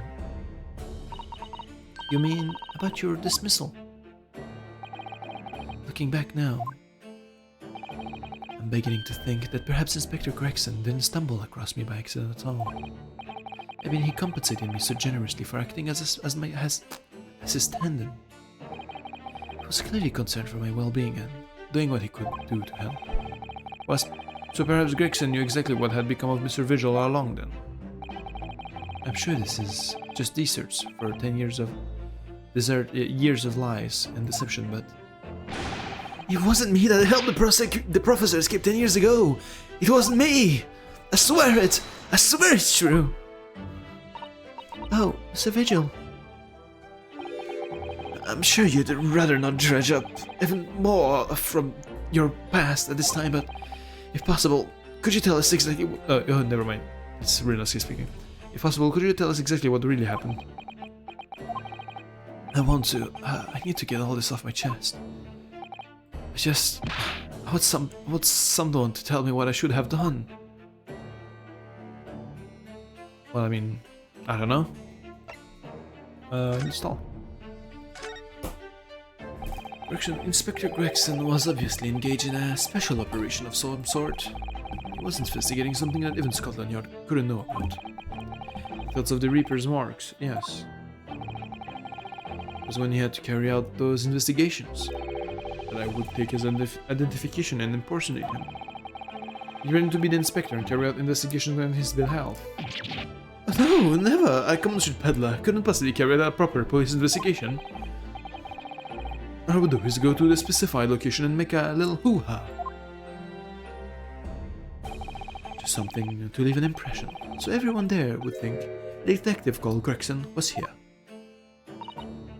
So, that's what you were doing on the day prior to the incident? Yes, he asked me to make an appearance at the park on Lime Street for the Red-Headed League event.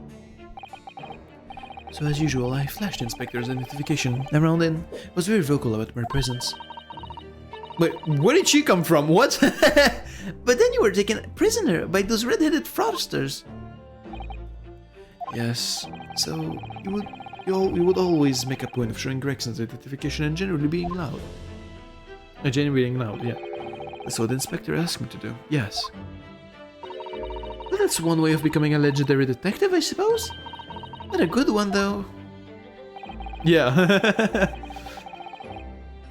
Fucking spawned. And as you know, I suffered this bruising on my neck at their hands. But the following day, they kept their word and released me, without returning the inspector's identification to you, however. We had arranged to meet in the Fresno Street room at 5 that day, so I could report back to the inspector. But at the agreed time, that's when I heard the gunshot. Ooh. It was at midnight on the 17th June, 10 years ago. That was the time rescheduled for the execution. Professor's execution never actually took place, did it? Or rather, the execution itself must have been used to effect a plan of escape. I hardly dare to imagine what a chilling plan it was. Barclay was renowned for being the highest security prison in the country. Everything that went in or out of the place was searched multiple times. But there was one notable exception. Or rather, one notable loophole. Something that was never questioned. I have a feeling I know what that loophole was now. The coffins into which the bodies of the executed convicts were placed, correct? Yes. Once the coroner had confirmed the death of a condemned convict, the body was taken in its coffin for immediate burial in Lowgate Cemetery just behind the prison. The chief warder first had to sign the necessary papers. And after that, no member of staff was permitted to touch the coffin containing the body again. Okay, so Scythe was in on it, and he was also in on it. So like they basically, like with the help of her, like they said he was dead, like he was already executed or some shit. And like, I don't know, okay, I guess I see what happened. Okay. When executions took place, only the executioner and the coroner were permitted inside the chamber. Yeah, there we go. I would wait in the adjacent room for word that the condemned convict was dead. On that occasion, once I had that confirmation, I went into the mortuary to find a lone coffin, as usual. The procedure was that I would assign the paperwork and having checked the coffin, then nail it shut. But for some reason that day... For some reason that day, the coffin was already nailed shut. No! I think I know. Oh my god, no! I barely touched it! Fuck off, man! Ah! It happened again. I grazed the fucking thing. Come on, man. Ah, okay, I'm gonna save and open it again. Yeah, I think what happened, right, is that Dr. Scythe, you know, she's not evil in itself, right? She knows what I think she knew that Asogi was completely like innocent, and like she was trying to help him because she's the coroner, so she had that power. So she like faked her death, like faked his death, like they're gonna make a fake report, fake everything, and then like put him in the coffin and all that shit. And yeah, to try and, you know, make him stay alive, right? But, you know, ultimately it failed because he was shot in the graveyard by someone else, which we still don't know who that is, though. But yeah, I think that's, yeah. But like, yeah, ultimately, like, Dr. Scythe did it because she knew he was innocent. She's actually a virtuous person, in a way.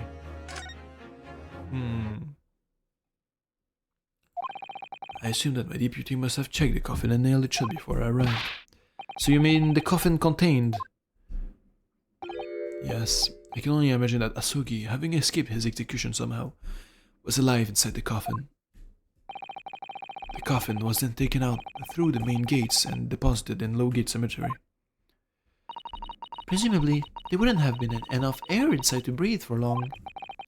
So in the early hours following the burial, somebody dug up the coffin again to set Genshin free.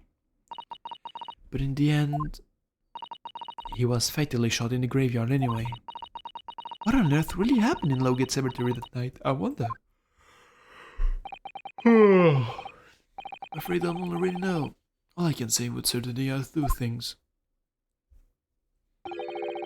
Suki couldn't possibly have escaped that way without the help from somebody working in a prison. And that somebody was not me. Yeah, it was Dr. Scythe, Courtney Scythe. We already know this. The convict Asogi. Obviously, you knew the man then. Professor, I mean, Genshin Asogi. Yes, I remember him well, in fact. You would mind telling us what you know? Well, having been condemned to death as he was, any contact I had with the man was short, obviously. After the trial, which was carried out behind closed doors, attended only by elite members of the judiciary, they called for his execution to be carried out at the earliest possible opportunity. The outcome of the trial was set from the beginning, wasn't it? Was time of a delicate diplomacy when Britain and Japan were in the process of signing an important treaty. That meant that this potentially destabilizing case had to be dealt with swiftly and discreetly. The man had less than a week in total. As I was the chief warder, I oversaw his short stay in the cells until his final hour. I remember being struck deeply by his noble character and incredible resilience. What do you mean exactly? Yeah. He was a killer of many men, but he was always quiet and polite. He was a gentleman and a man of intellect. Yeah. In fact, I couldn't bring myself to believe what he'd done, so I asked him one day. Ooh! Cutscene. Those 5 members of the aristocracy whose lives were taken. Were you really responsible? Guilty of the unforgivable crime of ending another human's life. Yes. Maybe he was protecting someone. Interesting. Who would he be protecting, though? That's the question. The following day, the closed trial took place, and the verdict was no surprise. Guilty. That night, when he was brought back to his cell, I saw something unusual. Something unusual? What? The last will and testament of Genshin Asogi. Ooh, what did he say? As I said, it was on the night following this trial that after he'd been found guilty, I was doing the rounds of the cells, and when I looked into Asogi's, I noticed that he seemed to have a sheet of paper in his hand. Ah, his last will and testament then, presumably. As soon as he noticed me, he hurriedly shoved it behind his back. But why did you find that so unusual? Is it normal for a man to pen a will when he knows his death is nigh? Yes, that's true, but there were special conditions to Asugi's incarceration, you see. What sort of conditions? Well, even though he was held in a cell designed for condemned inmates, he was allowed to keep his personal effects with him, with one exception. Really? He was allowed his things. That is unusual, certainly. Of course, he'd been convicted of killing 5 members of the aristocracy. But at the same time, he was a guest in our country from the Empire of Japan. The powers that be were determined that his final day shouldn't be needlessly uncomfortable. Fair enough. And what was the exception you mentioned? To the personal effects he was allowed? That's the point. He wasn't permitted to have writing materials. Specifically, no pens or paper. Why? So, he was prevented from leaving any written record of what had happened to him. Yes, that was the long and the short of it. I have no idea where he obtained that paper. Any writing materials would have been confiscated from him upon his incarceration. As I said, he hid the paper behind his back and then he pleaded with me. Why did you just hide behind your back?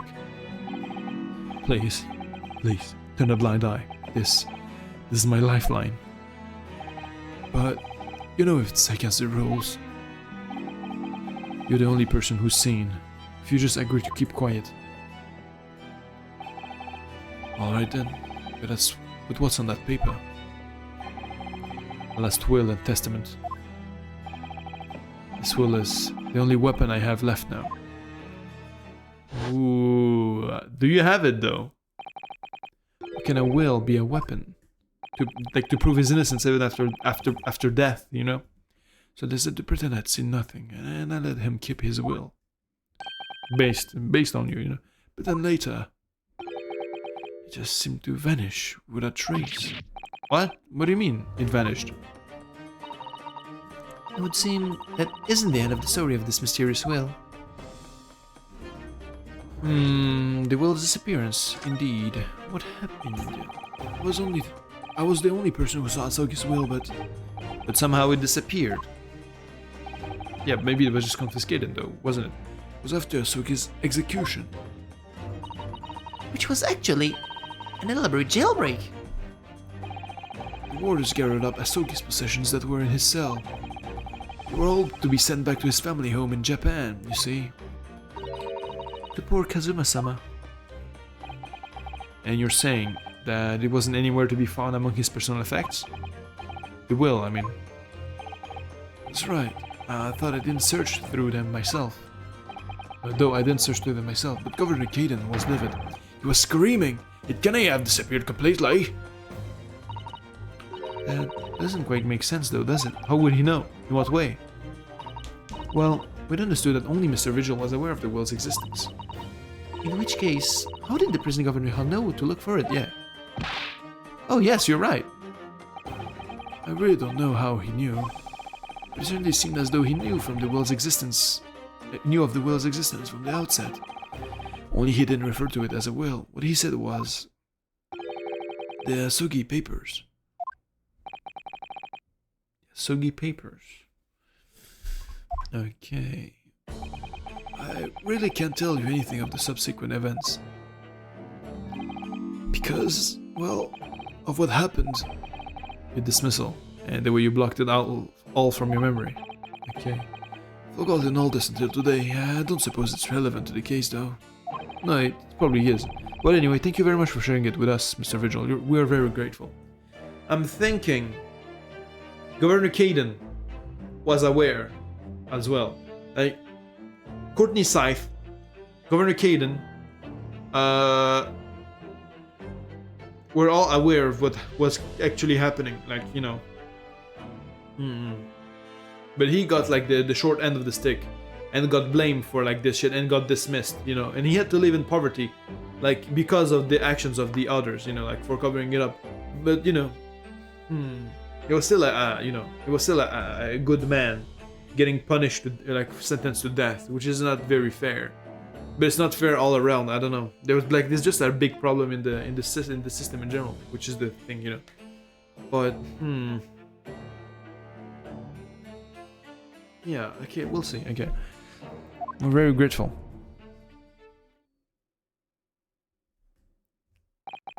I'm afraid there's really little more I can tell you.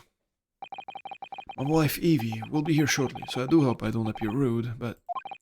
No, don't worry, we'll fuck off, it's fine. No, not at all, thank you again. But what will become of you now? Well, impersonating a police officer is a criminal offense, of course. Imagine that once I'm fully recovered, I shall be arrested. Fair. I'm so sorry. Don't be. Please. This was all my own doing. I always knew that this day would come. Well, I wish you well. Goodbye, Mr. Vigil. He is like basically a martyr for this entire shit. Oh! Before you go, there's just one thing. Yes? He fucking scared me. What is it? The Suki papers. Yeah, where are they actually? I'd be very grateful if you'd make no mention of the things I told you about them. If I told you about them. Presumably for some good reason? It's my understanding that their very existence is a closely guarded secret. Closely guarded secret. If it became known that I'd remembered, well, it could be rather troublesome, I think. Okay, fair. I understand. Some sort of will on Gachinsugi pen just before his death, which he made himself claim was his last weapon. I wonder, perhaps it had something to do with his plan to escape. There's anyone who might know more about the document that Kazuma's father left behind? It would be Mr. Vigil's governor. Yeah. Then we know precisely where we must go. Back to BAAAACKK prison. Alright, let's move. Yeah, no shit, wrong prison. Hello. Good to say hi. I think this is like this last stretch and then we'll get to like the court version. And then I'll end the stream before it starts, you know. 2nd November, BAAAACKK prison, governor's office. What was the voice I gave this guy? Back again, are you? Yeah, hello. What? Hello about your investigation? Well, the report just now. You found him, eh? Virgil? Yeah, luckily. Well, anywho. The laddie doesn't work here no more, so you're a case now to do with BAAACKK. Wouldn't I like you to get the wrong idea about that? Of course, yes, Mr. Vigil stopped working here 10 years ago now, so... Yes, we've seen his dismissal notice, haven't we? He was given the chop. Hi, Kima. You can very well. So how about we handcuff biscuit? Oh, they really are like little handcuffs, and as hard as irons too. So, what's brought you doing here today? Well, there's something else we'd like to ask you about, actually. Is that so? We believe there might have been a document that disappeared from Genshin cell. I think it's been called... Like, he literally just told you to not tell that to anyone, and you go like the first thing you fucking do is tell it to someone. You fucking dickweed. Like, okay, bro, you don't care if he dies, don't you? Like, you have literally... Okay, bro. Okay, fine.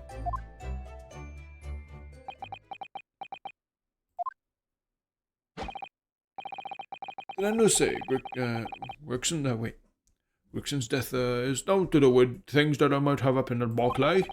Let the past in the past, laddie. Let's not falter with irrelevant details. His expression changed completely. We're clearly onto something here. Yeah, this is like his pacifying action. Anyway. In your legacy.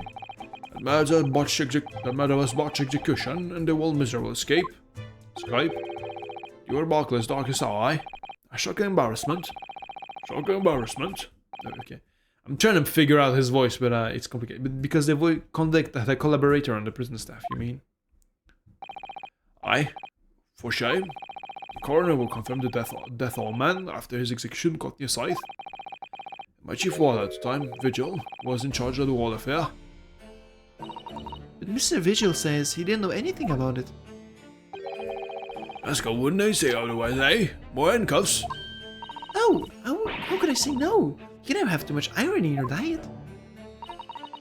But Mr. Vigil was sent his dismissal notice as a result of what had happened. He was so despairing, he jumped out of your office window, didn't he? Didn't like to say, but that's just Vigil trying to get out of it. Do you not think you wouldn't have jumped from the shock of his crimes being exposed, eh? I do. Wouldn't they say otherwise there, would you? Of course, can I shun all responsibility myself? I shouldn't have let him deceive me. Actually, there's barely anybody that kens what went on all the time now. We Gregson, It's so hard to we Gregson have been murdered and Dr. Side forbidden from having any visitors. the visitors. Someone clearly doesn't want her giving anything away. Well, we're not going home empty-handed. I wouldn't dream of sending you back in would not. Come on, here, take a handcuff or two. Oh, well, it would be rude to say no. Wouldn't want to become a Naamic. Okay. Suppose. Is anybody who might still care about what happened back then? Maybe that last from Forensics Division, Mary Gory. Yeah, the daughter of Maria Gori. Which is the worst fucking pun in Ace Attorney history. Yeah, Sight's daughter. Shouldn't they have no more, just the one? The wee bairns followed in her mam's footsteps. Didn't they see her with a scalpel in her hand? Ah! Yeah, the one with the mask. Mama, what is this? Ah! Where did she spring from? Did she just go? Yeah, okay. Sight's daughter, Maria Gori. We could do with talking to her. So, she's Dr. Sight's daughter, but her surname is Gory. Aye, there's some family story, I'm sure, but I didn't ken the ins and outs of it. She grew up watching her mum working with the bodies of folks who died in strange circumstances, and decided to do the same with her own life. Can understand it myself. Yeah, as a child you see dead bodies all the time, like come on, with this kind of... But she was driven by a deep respect for her mother. Perhaps, anywho, she was in charge of Gregson's autopsy, I believe. Right, and the coroner responsible for this incomplete report. And told me once that the wee lassie always loved her mum's stories about cutting up bodies. There's even a rumour that she used to listen to the funeral march as a lullaby. Well then, perhaps her mother might have told her about the autopsy from the case 10 years ago. Aye, he said there's a fighting chance at least. After all, there was a life-changing case for all of us. Really need to speak to Miss Gory herself about this, I think. Well, thank you very much.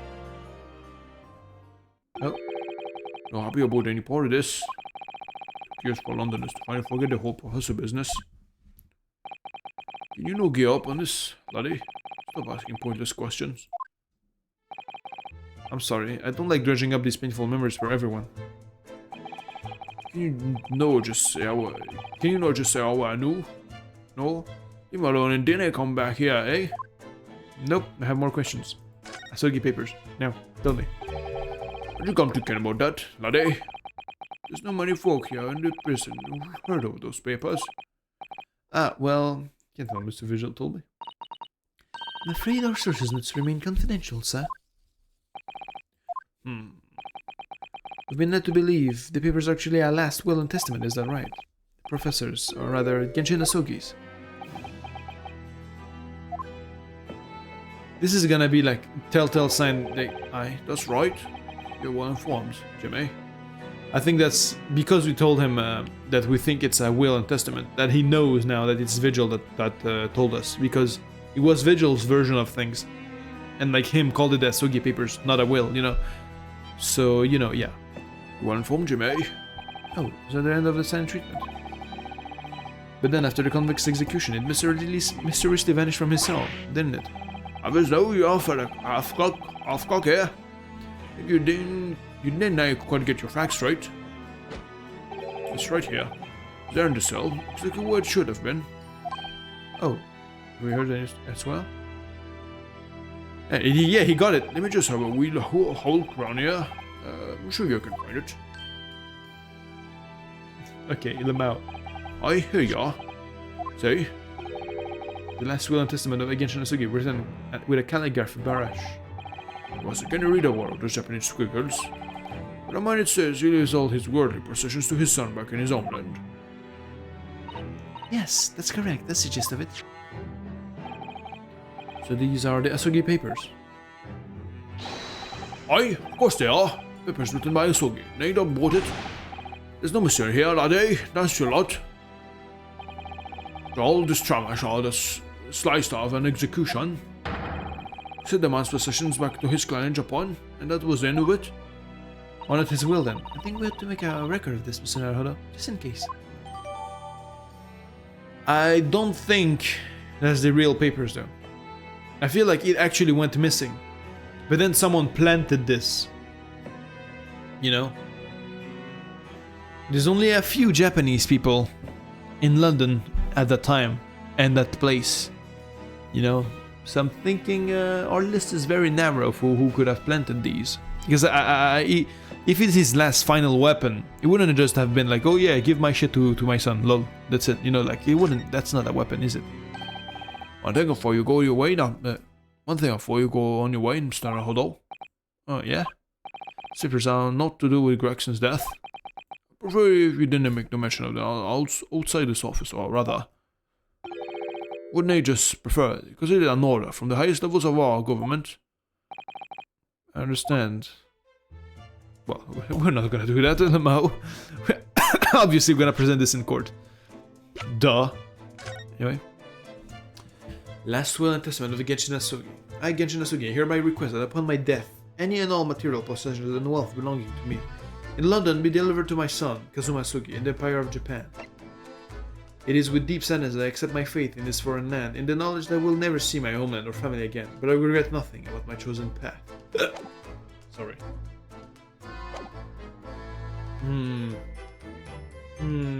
Yeah, there's something fishy out here. Something very fishy.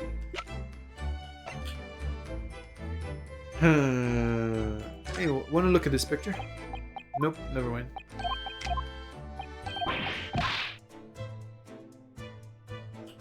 Let's go back. But I guess there's still one more person we gotta see before finishing this investigating part of the case. Well, where's the...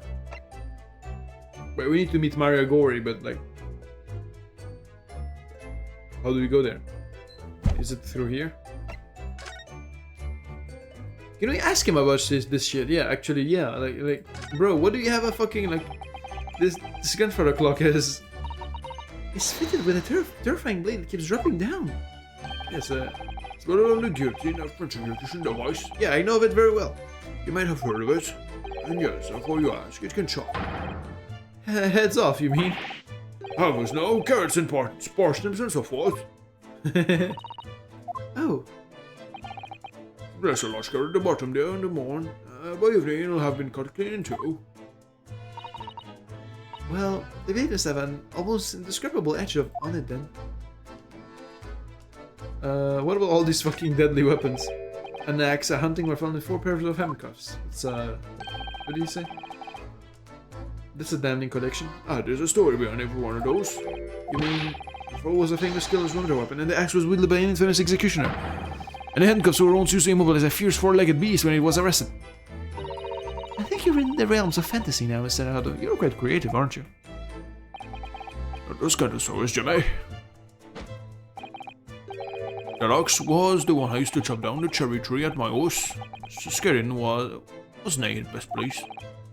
The cuffs on the left are the ones I caught my first burglar with back when I was a Bobby.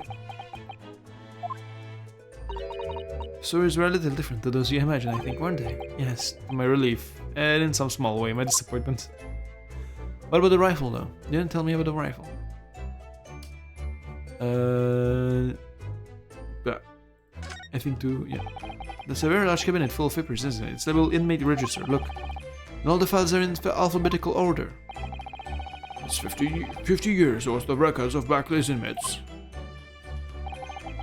Where are no they left alive after saving their time. The details about the crimes they committed are recorded in there, like an epitaph, if you might say. Record of crimes and punishments. How dispiriting. And yet, this man seems to be enjoying tea and biscuits as he talks about it. Yeah, I mean, it's fine. So poor bird, like, I never have expected to find a parrot in a prison. He must be the governor's pet. Even where we are, it's hard not to see the poor creature as a prisoner. Yeah. Let me out! I didn't kill me! Ah! Wait. Has the bird learned to mimic the plaintive cries of the inmates in the cells? Oh, no, he was one of the 3 siblings, you see. He still calls out the names of his 2 brothers like that all the time. Right. Let me out? Did I kill me? Aye, I hear laddie. Didn't I do it? Okay, bro. Well, let's go back to the fucking parrot, right? You know, that one, like fateful parrot case. Suppose these are all former governors of BAAAACKKK prison, are they? Either that or former inmates who the governor has sent to the gallows. Oh dear. But they all have such severe expressions, I really couldn't deny either possibility. Sure, they wanted the extreme right. His expression, it goes beyond severe into a whole new territory. One's May. Ah! I'm terribly sorry, sir. Is it a prerequisite of the job, perhaps having a severe expression, I mean? Was this not? Although, it is taken into consideration. A lot. Yeah, I mean, even from here, you can see, like, the guy is like... Like, why, like, you know that one meme of, like, why is blood so mad? You know, I don't know if you know that, wait. Okay, let me find it.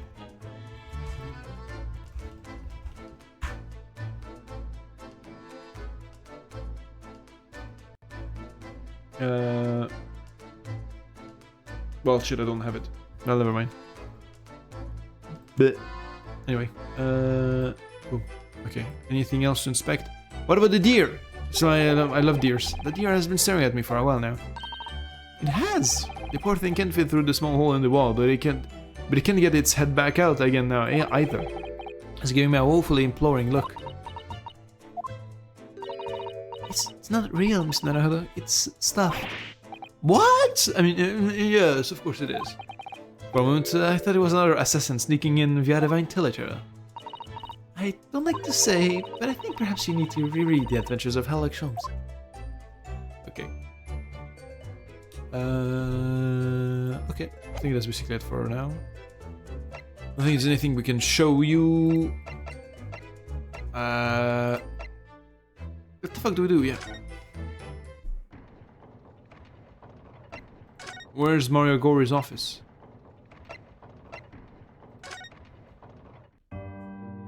Oh shit! Yeah. Let me show you the fucking Asugi papers. Okay, never mind. I guess he won't care at all. Oh no! What the fuck? Why am I showing this to Van Zieks? Let me show you to his fucking son, dude. Am I stupid? Am I mentally slow? It was such an obvious thing to do, like, and I didn't do it. Yo, buddy! There we go. That's why you're still here. Look at this. Oh, okay. It's literally papers from his father, literally from his father. And you, okay, dog. Okay, I don't care like about the rules, bro. Like, it's his father. First Street prison, Great Hotel Hotel. What about here? Is there someone we know? No, there is not. Can we find Sholmes here then? Maybe he's like on the left. Nope. No, he's still investigating, like hardcore investigation. Then maybe like, yeah, on the crime scene then again. No, but like, okay, where the fuck is the... Because we need to see Maria Gori, but like, how the fuck do we go see Maria Gori? Like, where the fuck is her place?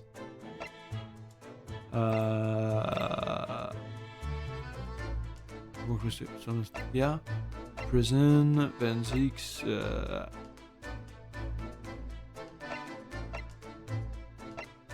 Oh, yeah, right. No, okay, we can show it to Mr. Vigil. Never mind. Yo, brother, come here.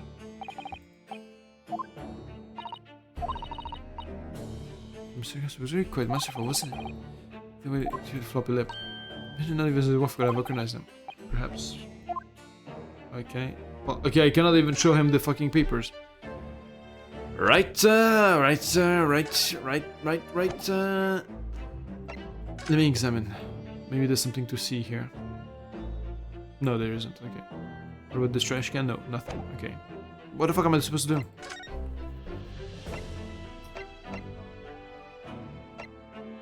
Prison.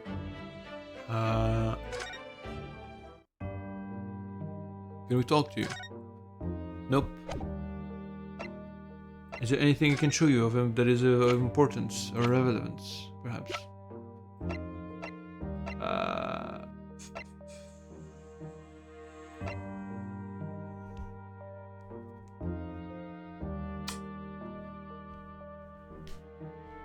Maybe, did I show you this before? Yeah, I did. Yeah, okay. I don't want to leave this here, you know, like, and like, I don't know, like, I need to, like, leave it on the actual end. Instead of, like, just leaving incomplete. Yasuki papers. Maybe I can present the papers to you. Okay, well, never mind. Never mind. What about something else I can show you? Photograph of the victim. There's firecrackers. See report. What do you think of this? Okay, never mind.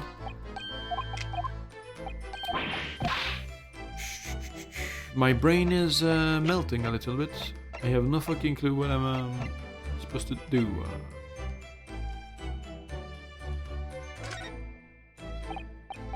We'll shoot you. Okay. Alright. Nothing either. Alright, fine. So let's move. Then I guess it's not here.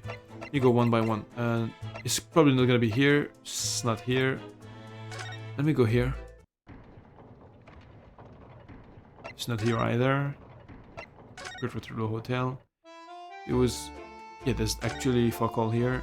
Prisoner cop. Yeah, we've just been here. Prison. Have we been here? Fresno Street room. Maybe we can investigate more. Maybe. Maybe Sholmes is here. Ah, no, he's not. Okay. Well, let's investigate. Rather imagine that the little figurine would turn out to be a watch winding key. So it's a policeman because the pocket watch was a gift from Scotland Yard. It seems there was much more to Inspector Gregson than we ever realized. He was clearly a brilliant man.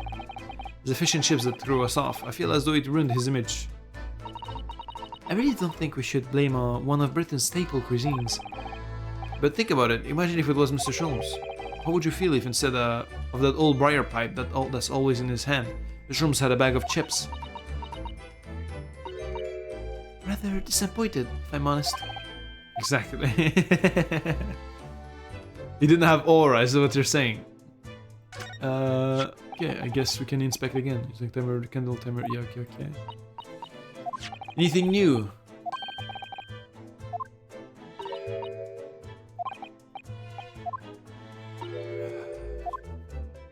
Okay.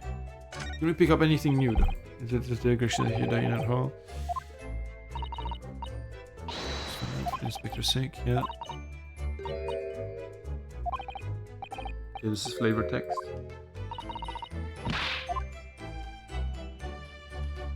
Is there anything of value here, like at all? The case stretching back over 10 years in this notice board. Element 6 defeats in court. I think that's an appropriate description.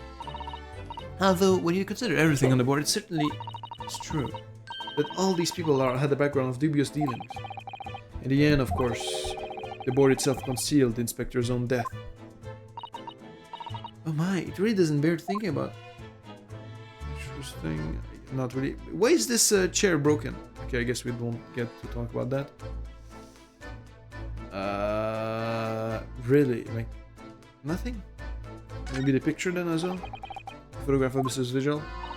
I'm guessing that it even is. Yeah, okay.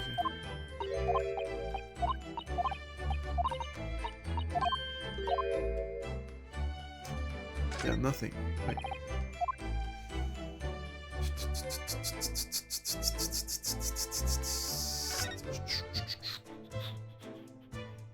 The gun.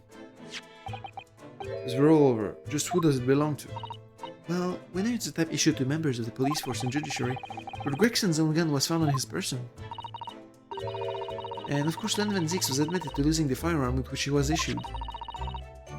Such an absent-mindedness not dissimilar to you, Mr. Naruto.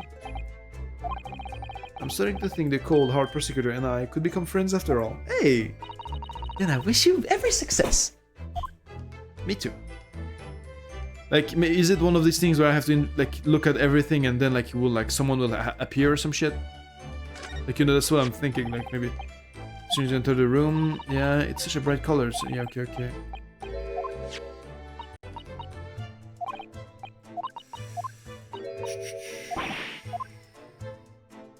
Okay, I guess not. There's really like nothing. Okay. Bro, I don't want to look at a walkthrough, But I don't want to waste time either. Mr. Vigil? Is there something in Mr. Vigil's room? Anything of note? Is there someone behind the curtain or some shit? This is just like medication. Like, what can I do with it anyway? Yeah, it's kind of pointless. Then prosecutor's office.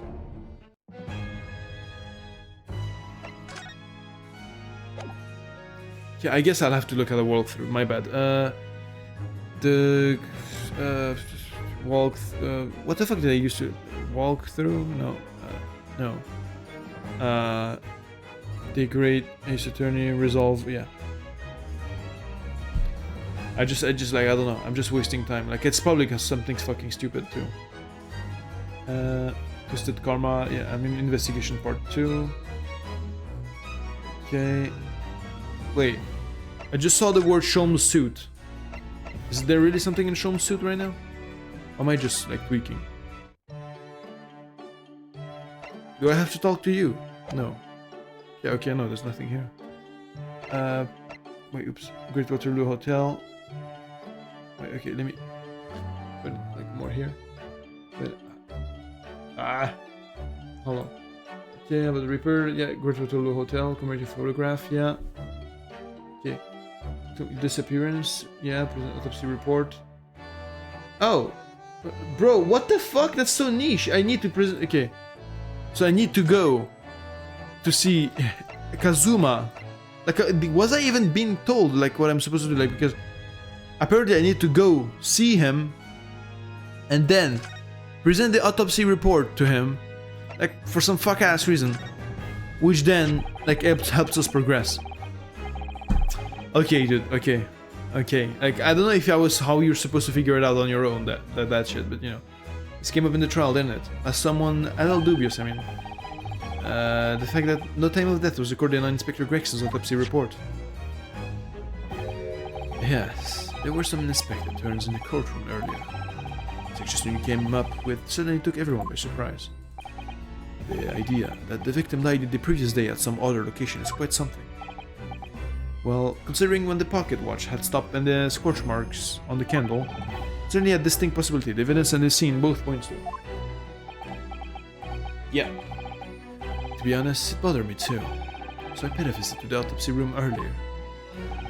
The coroner responsible wasn't there, but I got the name. It's Dr. Gower. If it wouldn't trouble you, Kazuma-sama, we'd very much like to speak with the coroner too. Of course. The last thing I want is for anything to be brushed under the carpet. Scotland Yard's autopsy laboratory is beyond Lowgate Cemetery. Lowgate Cemetery? By Barclay Prison, you mean? Fucking again. You know it, do you? The prison where my father was incarcerated and robbed of his life. Kazuma-sama. Well, thank you. We'll pay a visit to the laboratory later today. Alright. There we go. The cutscene at... Okay, finally. Ryunosuke. I want to thank you. What for? For this. You safeguarded the soul of the Asuki clan.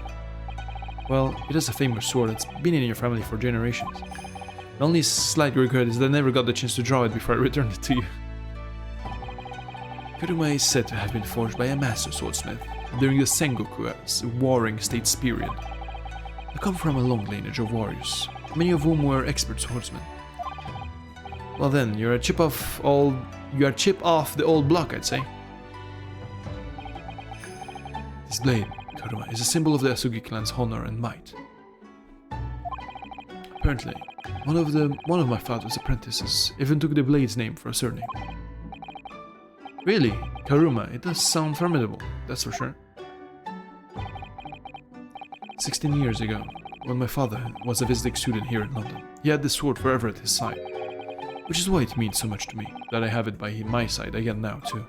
Look at his smile. And that is all thanks to you. As an honor. Yeah man, don't worry about it. Can I have your other sword though? Now, I have preparations to make for tomorrow. Perhaps I said a little too much. Yeah, Kazuma, you've changed. No, Ryunosuke, I haven't changed at all. It's you who changed. True.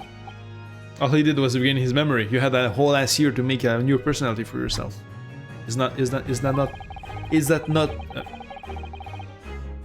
Whatever. I can't say it.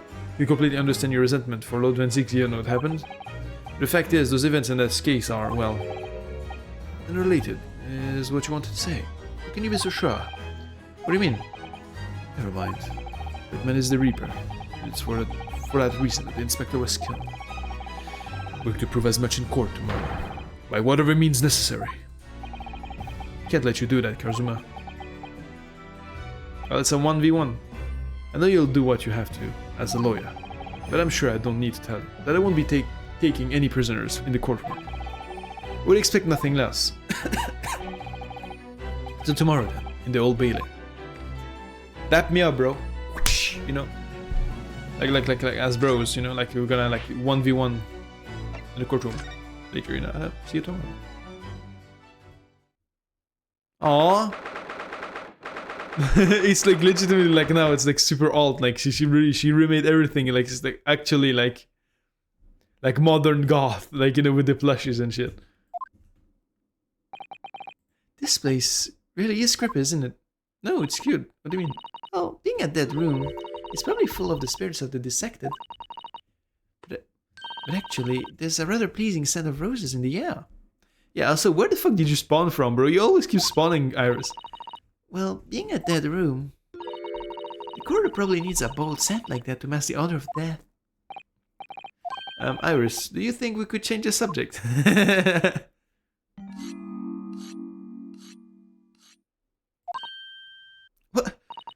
What was that? It's the sharpening of a knife. Oh, she was actually sitting here. Dr. Gory. Sorry for putting your mom in jail. What? No, okay, what voice do I give her? That noise before. I was sharpening my tools. I'd be dead meat if I didn't keep a perfectly keen edge on them. Right. When following the collagen fibers in the dermis, an expertly sharpened scalpel cuts like cheese. Would you like a demonstration? Oh yes, please, I'd love to see. Then, I think you'll do nicely. Huh? No, we wouldn't do nicely at all. Iris is actually got us in the mastermind behind all of it. That's why she teleports, exactly. Maybe it's a matter of time. Is that a proper... Is it a tut? Well, he came here to ask questions, so... Hello. Time of death. Yeah, what's up with that, man? We have actually met before. I'm a lawyer, if you remember. You're not dead yet. What? Tsunama said I wasn't to cut you open. She's so strict about things like that. Well, good. You say have some scruples, at least. Oh dear. It looks like she is not interested in talking to us for the time being anyway. For the time being, you mean until we die? I hope that's... Well, anytime now. Sorry, but I wasn't planning on dying anytime soon. Yeah. Surely there's some less drastic ways of making her listen. Let me actually check her room. It's kind of cool. I like her room. This looks different to before. Of course, Miss Naruto. Miss Guri is a young maiden. She has all sorts of charming little dolls and the like around her place of work. Look. Yes, you're right. Perhaps she's not so strange after all. Yeah, she does crochet. You're how I practice. Sorry? Mama always says that operations and dissections require speed and accuracy. So I take out my needle and thread and stitch 3 new dolls every day. Ah, alright. To be honest, it's pretty cool. I used to make livers or kidneys or intestines. But Mama told me to make something more friendly instead. Okay. That's quite different to what I'd imagined. Yeah, the skeleton. Let's look at the skeleton. Well, look at this! What a magnificent display case! You're gonna do this again? The chairwood has been polished with a high sheen and intricate carving is a joy to behold. These cabinet makers really are very skilled, aren't they? It's 10 people. Pardon? It's made from bones of 10 different people, all mixed together. Some of my best work. You just give him a heart attack, like he's gonna die. I was admiring the case, actually. The scary skeleton inside is something I intend to ignore as best as I can. It's strange. I wonder who is the strangest. Well, that's fine. I don't think it's like that much of importance. I just want to see the cool things. Yeah, let me present this autopsy report. Dr. Gory, we actually came here to ask you about this. He was very good. Good? Sorry. His skin didn't snag my blade once, and very little mass. His joints dislocated easily, and his muscle tissue was a pleasure to work with. We can skip those details. No, you cut him up! Dude, man. Okay, so he's actually dead. She actually cut Gregson open. Fuck. But there is one thing that they report that's caught my attention. You don't seem to have recorded a time of death. Yeah. Fucking, that was quick. Is that my fault? Oh, that made me jump. Then please tell us what happened. This is like paler than her clothes. That's nice. Yeah. So, why doesn't this autopsy report include the victim's time of death then? It's really the most crucial detail. I was told not to write it. What? By whom? Well, Strongheart, the Lord Chief Justice. He came here. Well, you're moving weird, Strongheart. He said that from the witness statements about the gunshot and the other evidence, it was obvious. The man clearly died at 5 PM on 1st of November when the gunshot was heard. That's not the time of death you wrote in the report. You didn't write anything. Was there some reason you didn't include it? Yogori, if you're hiding something under Lord Strongheart's instructions, then sooner or later you're going to go the same way as your mother. Give it here then. Okay, she was like, okay, fuck off. Like, I like how quickly she thinks. Okay, she doesn't waste any time. But she's screaming so furiously. There. You've written. What? What's she written? Tell us. Indeterminate. Okay. Fine. What? Okay, fine. Yeah, why is it indeterminate? Because you don't know how to do it? What do you mean by that? Why was the time of death indeterminate? When the specimen was brought in, it was still fresh, so the time of death could easily have coincided with the gunshot when the gunshot was heard. But there was one small discrepancy. What discrepancy? There was some fried fish in the pocket of the specimen's overcoat. And that fish had started to rot. Rot? The victim liked fried fish. He presumably liked to eat it before it went off. Well, yes. What are you really trying to say? It's possible that someone tried to manipulate the apparent time of death. Manipulate the... Is that even possible to do? Yeah, I've heard you put them in a freezer. But that's from another game. Theoretically, if you were to chill the... What? Well, there you go. The body in ice, you could delay the onset of putrefaction. And if the overcoat was in the body at the time, then only the fish would have started to rot. Damn, they really pulled a fucking Miles Edgeworth on this. Okay. With today's science, it's not yet possible to determine if the body was chilled or not. Today's science is advanced enough to let you freeze a corpse, it seems. But surely, to chill a corpse like that would require an enormous electrical refrigerator. And I don't imagine many households in London are equipped with such a device. No, definitely not. But maybe in a factory or some other special places. I don't recall seeing any factories or such like on Fresno Street though. I wonder if the inspector's body had been chilled somehow. What might the actual time of death have been? You know, I'm thinking that correlates with, you know, my idea that, like, he was missing for a while. I thought he would, like, he was missing for a while, but, like, the fact that, you know, we know he was, like, gone for, like, only a day was, like, weird to have an investigation for it to him, you know. But, like, now we know, like, it kind of got confirmed that he was actually missing for a while. And then, like, that's why Strongheart was like, hey, where the fuck is he? Where the fuck is our guy? And then ask Van Zieks to investigate, you know? So, yeah, that's probably why. Or maybe he's in on it. Actually, I think Lord Strongheart probably, like, was the one behind the death then. Funnily enough. Weirdly enough, actually, because he commanded the investigation to investigate on him. Like, investigate, like, the... Huh. Okay, we'll see. Couldn't say for sure. But at the most, it might have been a day earlier. No! In other words, it would corroborate your previous deductions, Mr. Naruhodo.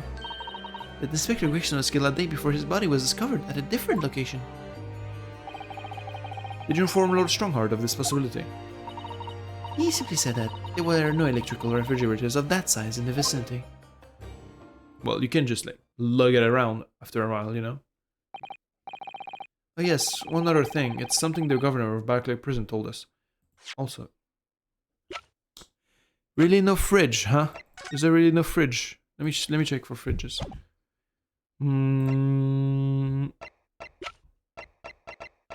I don't think I know about any fridges for the moment. Wait, actually. Public health report. Retrospected hospital list research. This was being solely rejected as an experiment as needed by physicians. Jon Snow. Okay, Jon Snow is canon in this game. Jon Snow, many years prior, the strong correlation between contaminated water and prevalence of certain diseases. Oh, they finally understood that you need to wash your hands. Okay. Alright. Well, I guess it's not in this paper. Okay. Okay. Barclay person told us. He said that your mother, Dr. Scythe, was responsible for confirming the death of the professor after his execution. The professor. Apparently, you always enjoyed listening to your mother's stories about her work, so... We were wondering if you might know something. What had happened 10 years ago? That's not all Mama did. Sorry? My Mama carried out the autopsy of Clint Van Zieks as well. Look at the glint in her eye, like... She's actually smiling. To me, like, she's smiling, but just with her eyes, like, you know, look like with little sparkles. I don't know if you can even see it. Well, wait, let me show me. I don't know if you see it better here. Like, she's clearly like has massive sparkles. Where the fuck is? Yeah, here. She has massive sparkles in her eyes. Kinda cool, kinda cute. Anyway, What? Really? the brother of Lord Van Zieks. Well, actually, wait, hold on. That was huge information. She did the autopsy of Clint Van... Wait, did he die though? Okay, he probably died. He probably, there's no way he's not dead. Okay. Final victim. The idea of carrying out an autopsy on a member of the aristocracy was completely unthinkable back then. The detective in charge of the investigation insisted that it was miraculously authorized. The detective being Inspector Gregson, of course. What an accomplishment for one man. Autopsy provided the vital clue needed to arrest the killer. And Mama was there for that historic event. What does all this mean? You know, that amazing autopsy happened right here in this room. The professor and Clint Van Zieks. They both spent their final moments before their burial on the dissection table there. So this lab, Mama's lab, was instrumental in some of the country's most important events. She really is proud of her mother. I mean, she should. I wonder if you'd tell us more about exactly what happened back then, Dr. Gory. I like how, like, she's just like, I don't know. Okay. Professor's execution was Mama's first big case. She had to be in attendance at Barclay's prison execution. I'm doing overtime anyway, it's fine. She had to be in attendance at Berkeley's prison's execution chamber. And signed the certificate to confirm the convict's death. Mama is the best coroner in the world, you know. I was so proud of her. The execution didn't actually take place. No, and worse still, Mama actually helped with the jailbreak. I didn't want to know. Oh dear, you found out recently, you mean? I believed in her, in Mama, but now I wonder if I'm starting down the same path as her. You mean because you omitted the time of death on this autopsy report? But that's because Lord Strongheart forbade you from including it. And maybe that's the same case for her mother. She was like forced by someone stronger with more power, maybe. But I do think she did that like for heroic purposes, you know. Just like Mama, I'm sure she was coerced by somebody too. Yeah, there we go. Yes, that's my feeling as well. There's no doubt that there were powerful forces at play 10 years ago. The execution couldn't have been staged without a lot of people at the prison knowing about it. Obviously, the prison governor must have been on it as well. The big man with the little handcuffs, according to what... and according to what he told us, he was tricked by the chief warder. He says he knew nothing about it. Of course he said that. I'd say the same thing. Just who was behind the jail? I think because we saw he has a sweating sprite, like the governor. I think he may have had a play as well in it. Clint's autopsy. Yeah, that's actually very good info. You mentioned the autopsy of Clint Van Zeeks. Was it a time when carrying out autopsies of murder victims? Well, was it a time when carrying out autopsies of murder victims was very unusual? It's still not a practice that's observed in your country, even now. It turned out that he was the professor's final victim, and when the autopsy was performed, Mama was present, although only as a secondary assistant. The person leading the procedure was called Dr. John H. Wilson. That's right, my daddy! Oh shit. And there was one other person present, the primary assistant. He was a visiting student from the Far East. Wait, visiting student? Yeah, her father. It must have been my father, Eugene Mikotoba. I had no idea Professor Mikotoba had been involved in something so important. The outcome of the historic autopsy. Oh, she's smiling. Was it discovered a vital piece of evidence that led to the capture of the professor? She has a very pretty smile too. So that's how they came to identify Genshin Asugi as the infamous mass murderer. You happen to know anything about that piece of evidence? Can you tell us any more? Nope. Would you like to see the records for yourself? What? Would that be alright? What's the point of keeping records if people can't look at them? True. You file on the RV at the back of those cupboards with the other records from the last decade. Thank you. Fucking, we have all classified documents. Let's see. Forensics. That's strange. What, Mr. Naruhodo? They aren't here. There's nothing on... Wait. They're not here, they aren't here. There's nothing on the forensics. There must be. Perhaps somebody took them away. No one's allowed to take documents related to the professor case out of this room. But you're right, they're gone. Well, when was the last time somebody looked at them? Do you remember? It was... yes, I remember now. Dude, I literally do this, bro. The face she's doing when I do that all the time.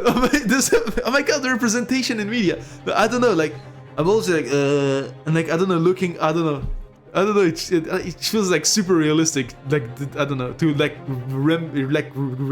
recalling shit, but looking up like this, like, I don't know, absent-mindedly, I don't know, anyway. I remember now, it was 2 years ago. A consulting detective came one day, saying that he'd like to see the records. No, you don't mean... Alex Holmes was his name. Yeah, deep down, I knew that was coming. Do you think he stole the records? Oh no, surely not. Iris, that can't be right, can it? No, it's probably true. Because he's trying to find the truth. Iris, yeah, she's fucking...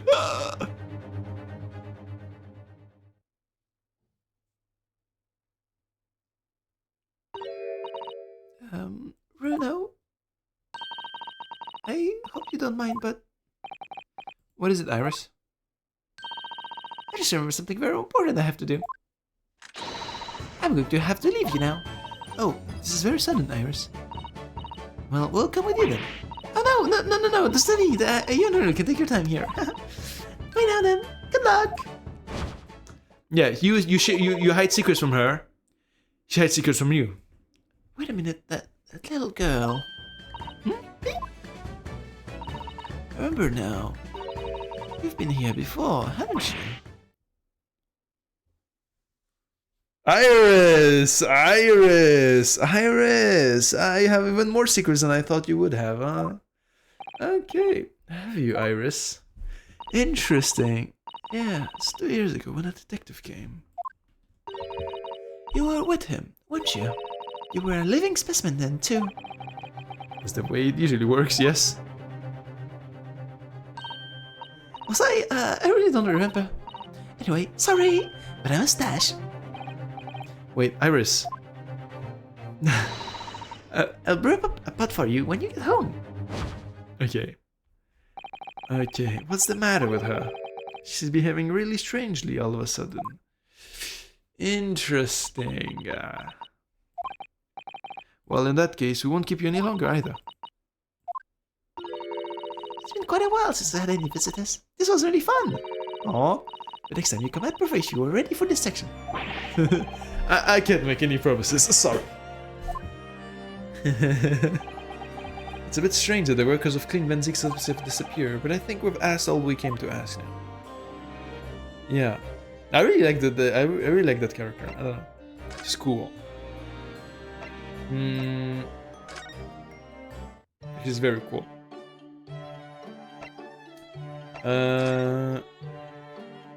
Is it in this box? No, she's not here. What's my Sholmes? Is he still working as a waxwork? Probably not.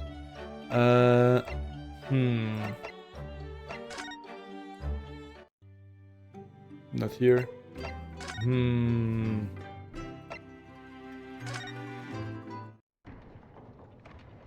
Nothing here. Nothing here.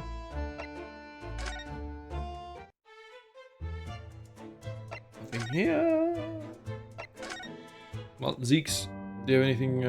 Okay, he's not here either.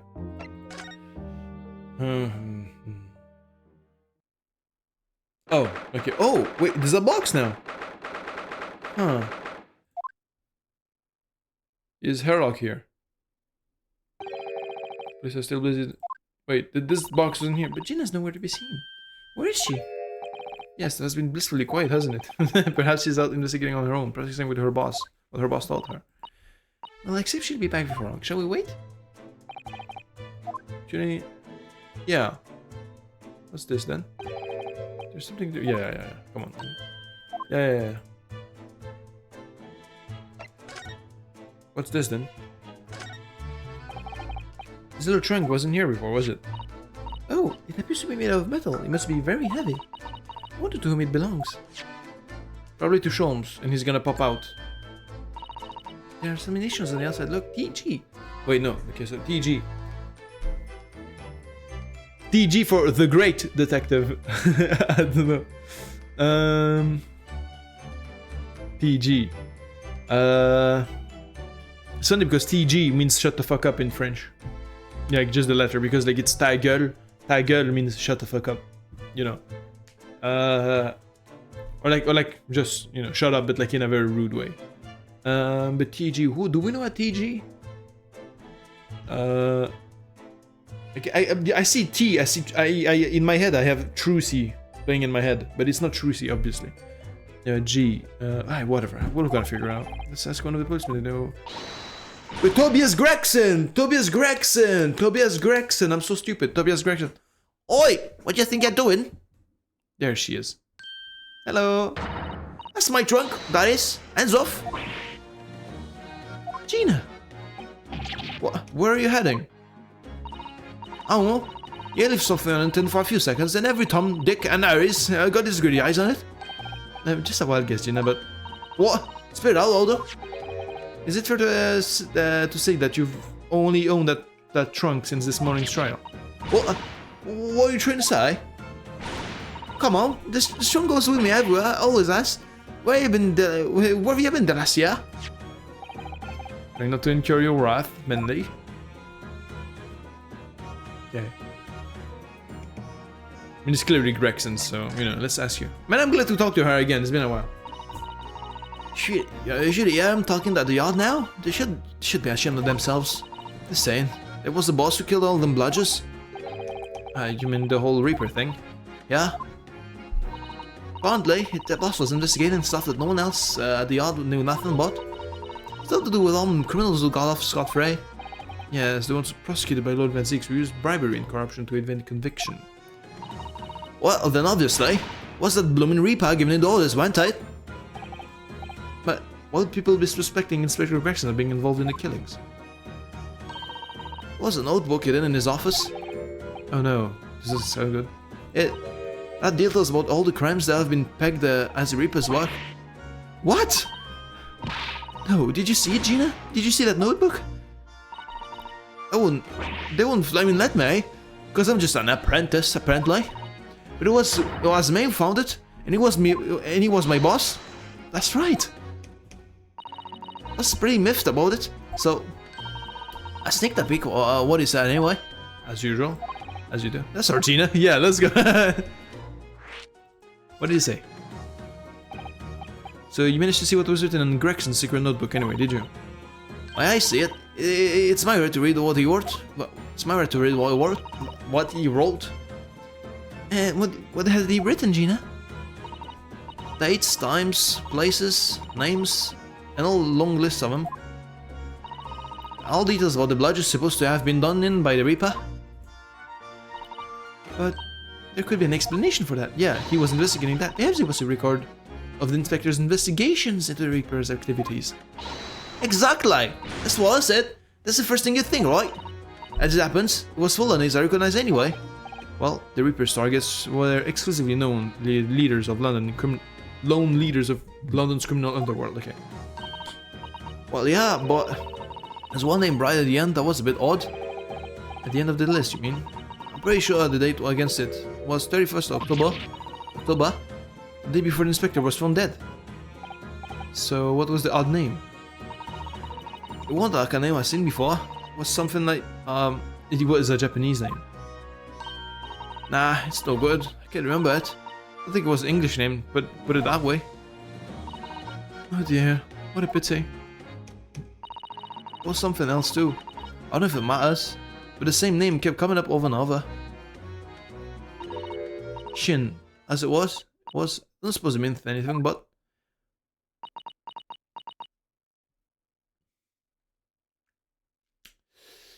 I think we got our culprit. Wait, no, actually, but she's dead. She's fucking dead. Never mind. Did you say Shin? What does it mean? It does mean something? Lord Van Zeeks knew the name too. He mentioned her as well. The woman who actually did the deeds. Now, we found out the name appeared in Gregson's secret notebook. Interesting. Interesting. But I'm curious about the last name, the name that was like inside the fucking like the final name on the thing, you know, which is probably the killer. But like, I don't know. Maybe it caught up to him. I don't know. Anyway, I haven't seen you in for a little while, have we, Gina? Of course not. I've been busy, ain't I? Investigating that. Lots of the yard are trying to trace the boss's movements the day before it happened. The day before, there will be the undercover investigation into the Red-Headed League, then. Only the boss didn't go, did he? Found some cove what was pretending to be him, didn't you, Aldo? Yeah? Yeah, I know. Well, anyway, you ain't the only one turning stuff up. I've got my own ways of getting results. Oh, right, the little dog. Forgot him. When me and my partner get here together, there's nothing you can track down. Oh, little Toby, you're such a faithful friend. Alright, well, I'm petting him. So have you checked anything down then? Oh, yeah, thing, eh? Of course we have. Can't tell you though. All this business, innit? Anyway, point is, if you'll ever need any help, you know who to turn to, right? Me and Hellhound here, right? Because he looks oh so hellish, honest. The Hellhound. Gina, but you're a Hellhound here. Chief Inspector Toby, you mean? He's the pride of the force, he is. In Japanese, police dog means something quite different and not altogether nice to those involved in crime. But here in Britain, it's a wonderful compliment, it seems, for a canine at least. It should be, after all, in the great exhibition case the other day. It was Toby here who managed to look at Draper's workshop. Maybe it's time for another demonstration of what a super dog can do, eh? That's something that you yeah.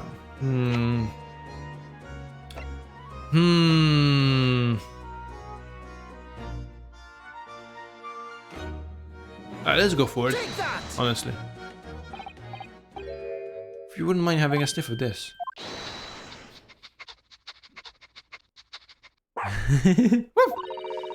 Chief Inspector Wolf do that, although? Yes, I heard. I think perhaps that particular item didn't excite him very much. You got nothing else? I'll have a think. Okay, well, let's see. Okay. It's probably obvious, but let me see.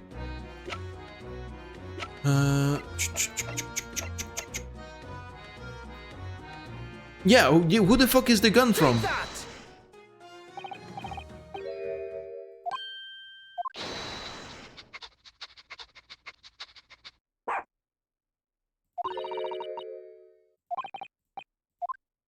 Who does it belong to? Oh, never mind. Ah, fuck. Okay. What else? What do we have? Let me check my court record before I do anything stupid. Okay.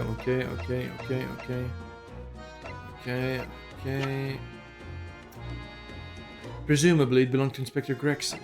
But candelabrum, yeah, nothing.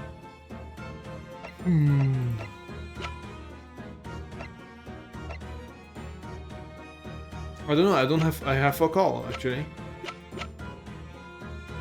Let me try the red hairpiece, but then that's it, you know.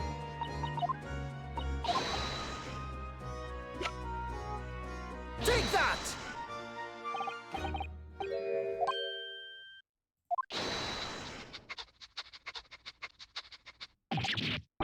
He might be a little too keen. Oh, shit, that was correct. Arrgh!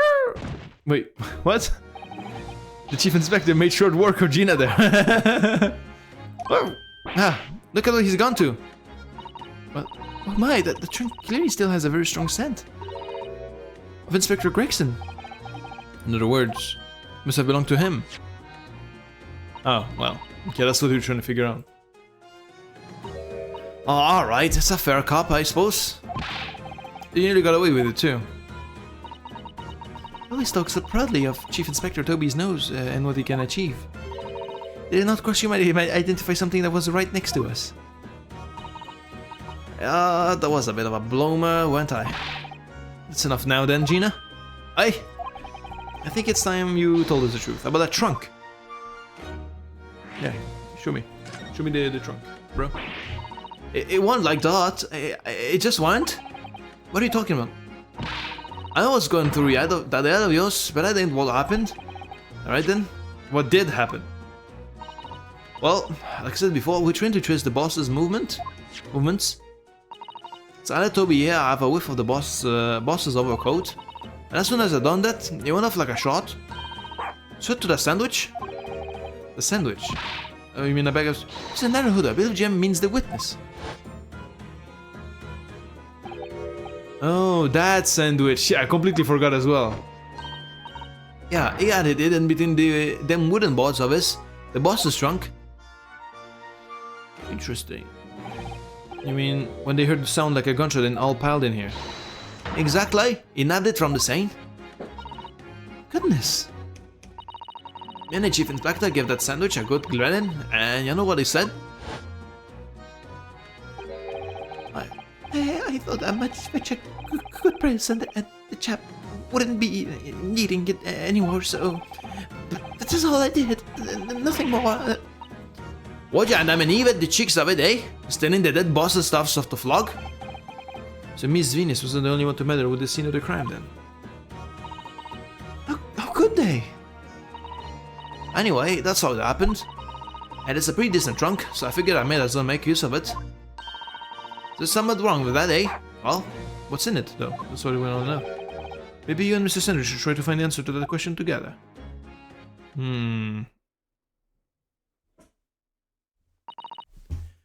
think perhaps the trunk should be turned over to the police, don't you? What are you talking all about? I am the police. Gina, if you wouldn't mind, could we maybe examine it? Yeah, alright then. Do what you want with it. Thank you. We shall make a detailed record of our examination of the evidence. Thank you. Okay, let's see. What's the matter with Toby?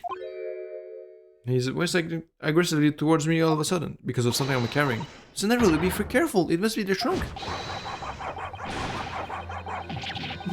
Bro! Don't kill me, bro! Toby, oi! What are you doing? You gonna lick his face off? Sinarhado! Sinarhado!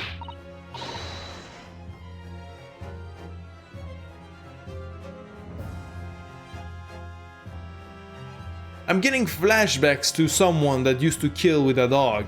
A professor. The professor used to kill with a dog. If I recall correctly, right? And we just got attacked by a dog. Interesting. Gina, quickly, hail a carriage.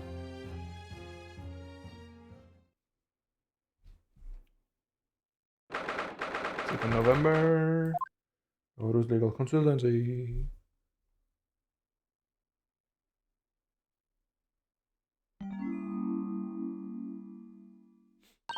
Oh, Mr. Naruto, are you alright? Mrs. Sato?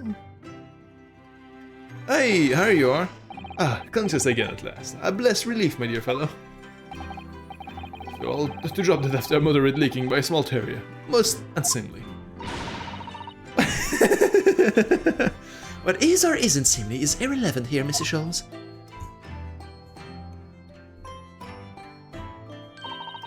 So good there's no lasting damage. How are you feeling? I'm fine, thank you.